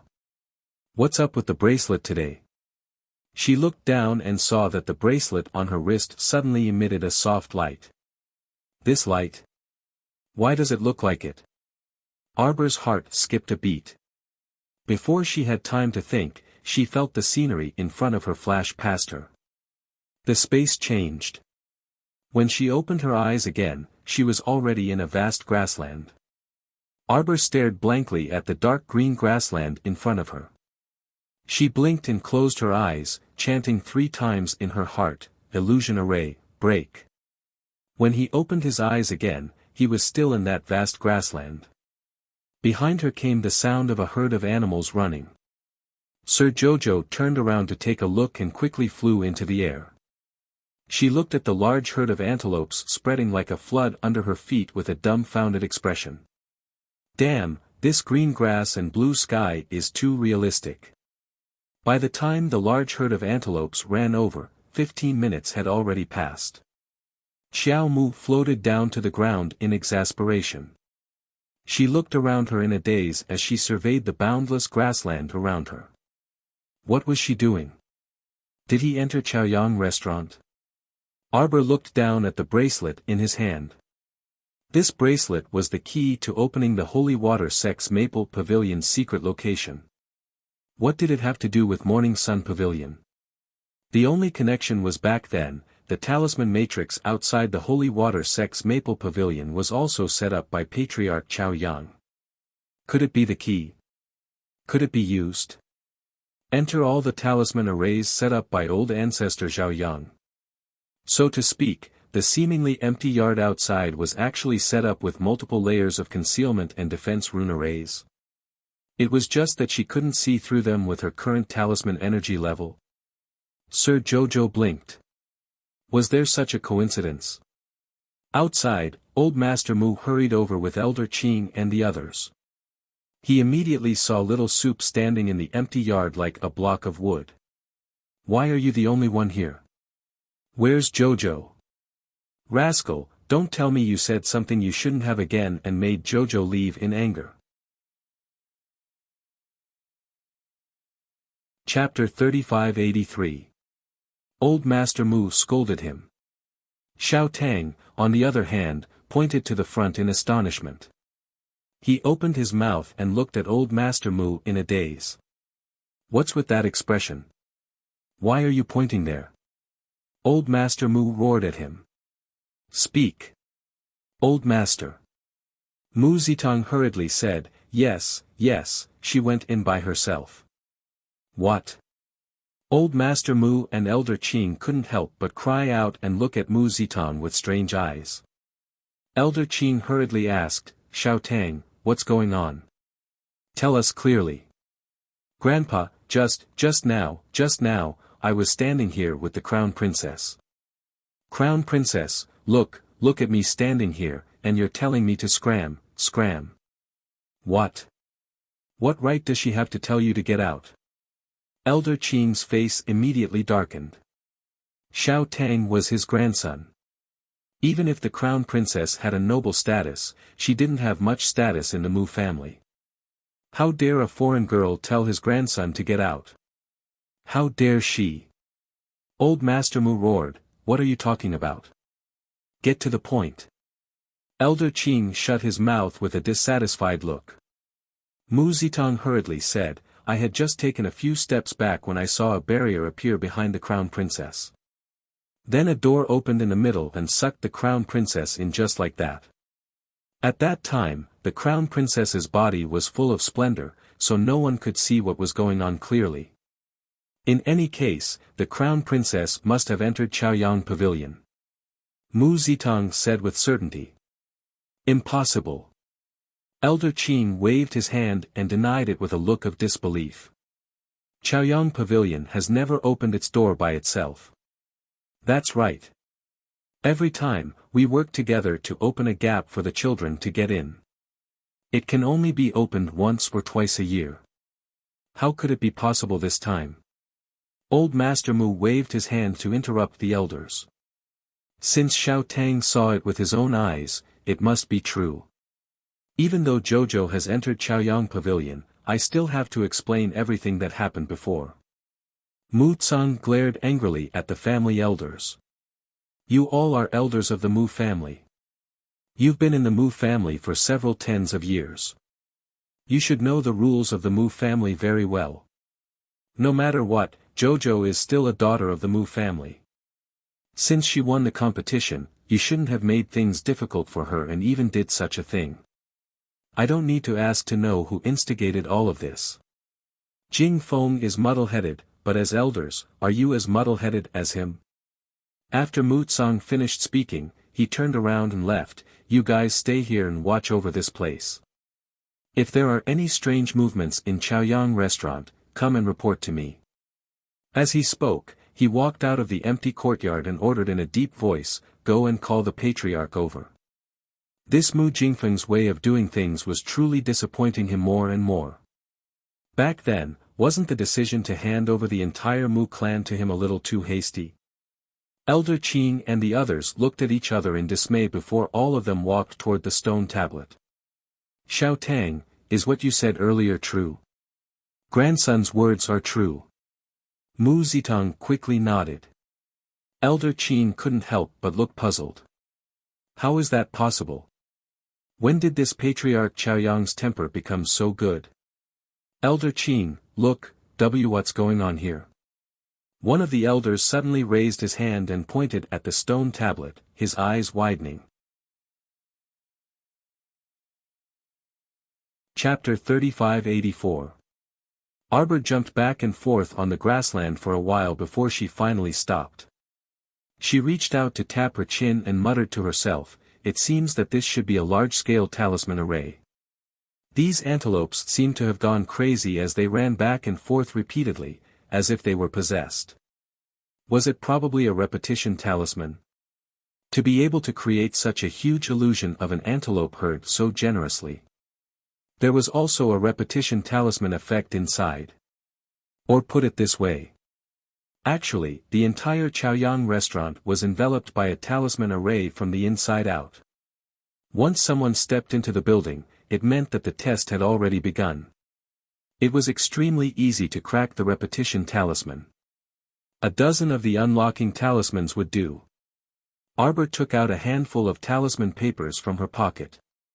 These were what she drew when she first entered the industry. They were all high-level talismans, but they were all useless now. I'll reward you. She casually threw them out, and a handful of talisman papers flew out with a whoosh. They formed an oval in the air and covered her from top to bottom. The moment the unlocking talisman was thrown out, she disappeared from the grassland. When she opened her eyes again, she was already standing on a small deserted island. From afar, she saw a little old man with his back facing her. He was sitting calmly on the shore, fishing. Lord Jojo ran over and happened to see the old man catch a big, lively fish from the sea. Without a word, the little fellow pounced over and hugged the fish. She casually grabbed a rock from the ground and smashed the fish's head with 2 bangs. The old man stood up from the rock and pointed at Arbor. He was so angry that his old face was distorted. You.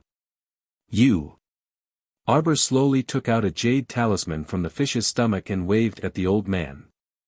See you at the next stage. As her fingertips moved, the jade talisman instantly shattered. The little person also disappeared from the shore of the deserted island with a whoosh. The old man stared blankly at the scene in front of him. After a while, he closed his mouth and muttered to himself, This. Where did this monster come from? What kind of sharp eyes did he have?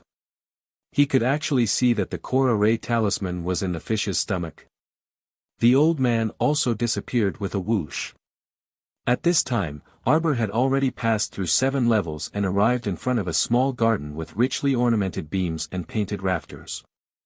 As soon as she opened the door, she saw red, orange, yellow, green, blue, indigo, and purple. The 7-colored man was sitting in the courtyard. When they heard the sound of the door being pushed open, they all turned around and gave her a flirtatious look while waving the handkerchiefs in their hands. Arbor felt a chill run down his spine. She hurriedly apologized, wrong way, and slammed the door shut. Then, he stared blankly at the closed door and thought for a moment. That's not right. I'm not mistaken. This is the place. This old ghost actually dared to set up a beauty illusion array for her. Let's see how she's going to deal with this old fellow. Bang! She kicked the door open and was almost hugged by the beautiful man in red. Arbor immediately swung her hand to slap him. But just as her hand was about to land, she heard the beautiful man's pitiful cry. Don't hit me, Jojo. Arbor focused and looked. Hey, it was actually Jojo's Lotus's aggrieved little face. It's over. She turned around again and instantly felt dizzy. The red, orange, yellow, green, indigo, and purple beauties in the courtyard had all turned into Jojo's Lotus. This illusion array was really powerful. It could actually make Jojo's Lotus appear. Chapter 3585. Jojo's Lotus wouldn't look at Jojo with this aggrieved expression. I'll beat you to death, you shameless Jojo impersonating Lotus. Sir Jojo took out a ferrule from his inner world and smashed a red-clothed man's head into pieces. Then, the little fellow smacked 3 people in succession. When she smacked the 4th person, that guy actually rolled on the ground and screamed, Jojo's killing someone. Jojo's killing someone. Jojo, don't beat me to death, I'm your Duanyu. Jojo, don't kill me. My heart hurts when you hit me, my heart hurts, wah, I don't want to live anymore, I can't live anymore. Sir Jojo was speechless as he looked at that guy rolling on the ground. He was so shocked that he broke out in a sweat. I'll beat you to death, you phantom dog. He actually dared to impersonate Duanyu, and such a weakling at that. Yes, Duanyu was a weakling. But how could he be so weak? Bang, bang. The guy rolling on the ground was crippled and disappeared. Arbor kicked the back of the last green-clothed beauty who was scrambling forward. Jojo, you even want to kill your husband. Ah, Jojo's killing someone. Jojo. I'll beat you to death. Arbor smacked that green-clothed beauty to death on the ground with a thud. Then, she opened her hands, and countless yellow talismans appeared. She roared, break. Boom. The entire courtyard in front of her turned into nothingness under her furious roar. The old geezer who was watching the show from afar jumped in fright and quickly fled far away. As he ran, he kept patting his chest. Fuck, what kind of evildoer is this? She's simply a malefic star. Meanwhile, outside Morning Sun Pavilion, Elder Qing couldn't believe his eyes at all. He stared blankly at the red line that kept jumping up and down on the stone tablet. His intuition told him that there might be something wrong with his eyes. If there wasn't something wrong with his eyes, why would he see this floor keep jumping up? A quarter of an hour ago, Arbor's name was still on the first floor, but now, in just a quarter of an hour, it had reached the 7th floor. The 8th level, the 9th level. Impossible. Elder Qing hurriedly nudged Mu Zitong, who was also dumbfounded, and said, "Quickly go and report to the old master that there seems to be a problem with this stone tablet." At this moment, Mu Tsang was sitting in the main room with a sullen face as he coldly stared at Mu Jingfeng, who was standing before him with his head lowered. "Jingfeng, I don't have to say what you did, do I? Jojo is the champion of this family competition, but you gave her place to Mu Ruyan and Mu Royun? You were the one who instructed those elders to take her down a notch and not open the door for her in front of Morning Sun Pavilion, right? Do you think you can teach her a lesson by doing this? Do you want her to know how much authority you have in this Mu family? Do you want to tell her that there are some things that you can give her if you want to, and that you may not give her what you don't want even if she has the qualifications?" Muddle-headed, muddle-headed. Old Master Mu glared at his son next to him as he shook his head repeatedly. "Don't tell me you still don't understand her temperament. Don't talk about Morning Sun Pavilion, she may not even care about it. Even if she really wants it, with her status, if His Highness the Crown Prince asks you to offer it, can you not give it to him?" He used to think that his son was smart, but now, it seemed that. Chapter 3586. How stupid. Mu Tsang shook his head as he looked at his son in disappointment. She was clearly his biological daughter, yet she ended up in a situation where they were like fire and water. What was truly a good hand of cards was completely ruined. Mu Jingfeng's heart involuntarily thumped as he looked at his father's appearance. The disappointment in old Master Mu's eyes was so strong that he could not pretend not to see it. Mu Jingfeng could not help but feel a little flustered.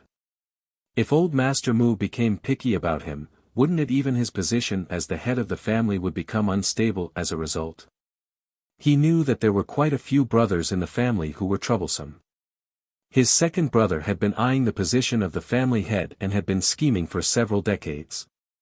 If his second brother were to find out that the old man was dissatisfied with him, it would not be a good thing. "Father." Mu Jingfeng was about to defend himself when he was interrupted. Mu Tsang raised his hand to stop him. "Go back and think about it carefully. See if I'm right. Although I haven't interacted much with Jojo, I know that she's a pure and kind-hearted girl. If you give her your sincerity, she will definitely change her opinion of you in the future. If you insist on doing things your own way." Mu Tsang sighed and glanced at his son with disappointment.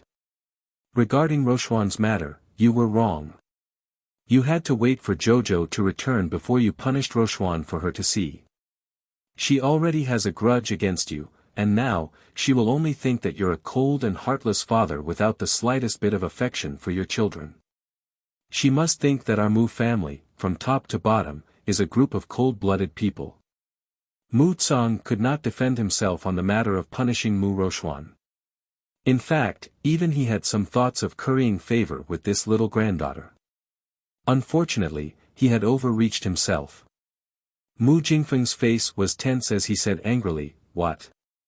You're wrong about punishing Mu Rochuan. What does she mean by this? Could it be that she wants us to let Mu Rochuan go? If we really let Mu Rochuan go, with her personality, she'll be the first to refuse to let it go." Mu Tsang instantly looked at Mu Jingfeng tiredly. "You still don't understand what I mean. Your daughter dislikes the infighting and scheming within the family the most. If you were willing to treat her with a little bit of sincerity, you wouldn't be in such an awkward situation now." Mu Jingfeng was instantly enraged when he heard that. Father, the entire family didn't have any objections to how Mu Rochuan was dealt with back then. Why is it all our son's fault now? Mu Tsang glanced at Mu Jingfeng, unable to continue arguing with him. Just as he was about to ask him to leave, he suddenly saw a person rushing in from outside the courtyard. He knelt down and shouted anxiously, "Patriarch, old master, there's a problem with the stone tablet outside Chaoyang restaurant." At this moment, almost everyone in the Mu family was alarmed. Everyone knew that something had gone wrong with the stone tablet outside the Chaoyang tower. The little crown princess was in the Chaoyang restaurant. In less than 2 hours, the stone tablet indicated that she had appeared on the 49th floor. Hee. Are you sure this isn't a joke? Even the top genius of their clan, Mu Xingchen, took more than a month to reach the 58th floor of the Chaoyang pavilion. In recent years, no one had been able to break the record of the 58th level. Mu Xingchen also came after hearing the news. Chapter 3587. What happened? Mu Xingchen hurriedly separated the crowd. Make way, make way. Is my younger sister inside? Elder Qin turned to look at him and nodded. Xiao Tang said that Arbor went in by herself. Her name also appeared on this stone tablet, so it seems to be true. Even now, he still felt that this matter was shrouded in clouds and fog, making him unable to make head or tail of it. It's the 50th floor, the 50th floor. At this moment, there was an uproar in the crowd as everyone stared at the stone tablet in shock. It was as if the stone tablet was not just a tablet but a monster. They wished they could pull out its tendons and peel off its skin to see what was inside. Mu Xingchen hurriedly went forward to take a look. Sure enough, he saw his younger sister's name clearly written on the stone tablet, and the red horizontal lines on the stone tablet had indeed lit up to the 50th floor. Everyone could not help but look at each other in dismay, clearly dumbfounded. If it was as Mu Zitang said, that the little crown princess had only gone in for less than 2 hours, then this was simply a miracle. She took less than 2 hours to reach the 50th floor. Their eyes must be playing tricks on them, right? Bro, come, pinch me.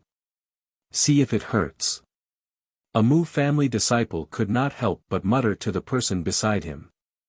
Subsequently, he was pinched hard, and he screamed like a pig being slaughtered. He then jumped up and shouted, "I'm not dreaming. There really is someone who reached the 50th floor of Chaoyang restaurant in 2 hours. The family head is here, the family head is here." Someone shouted from outside. The two sides immediately gave way, opening up a small path in the middle that could allow one person to pass through. Mu Tsang walked over with a solemn expression, followed by Mu Jingfeng, who swiftly came over. What's going on? When Mu Jingfeng saw so many disciples gathered here, his gaze involuntarily sharpened as he displayed the dignity of the Mu family's head. It's the crown princess. And, the crown princess entered Chaoyang restaurant. The crown prince consort reached the 50th floor of Morning Sun Pavilion in less than 2 hours. The crown princess is really amazing. I used to say that the eldest young miss was so powerful. Today, I see that the crown princess is the most powerful girl in the family. Yes. The crown princess is simply the Mu family's rarely seen genius in 100 years. Mu Jingfeng glanced at his disciples in astonishment. Only to see these Mu family's disciples, each and every one of them is glowing, everyone is praising the little crown princess. This left Mu Jingfeng somewhat puzzled. After all, the little crown princess did not get along well with the disciples of the Mu family. Why were all the disciples of the Mu family now whispering that she was powerful, saying that she was the genius of the Mu family, with a hint of worship in their eyes? Boom! As he spoke, a water-green figure was kicked out of the mirage-like barrier. She rolled on the ground awkwardly, and her hairpins fell to the ground with tinkling sounds. Second miss, someone exclaimed. It's Miss Ro Yen. Everyone instantly looked strangely at Mu Ro Yen, who was suddenly kicked out of Chaoyang restaurant. They saw that her hairpin and skirt were very messy, and her hair was disheveled and hung down. Her small face was filled with terror, and she kept patting her clothes when she came out.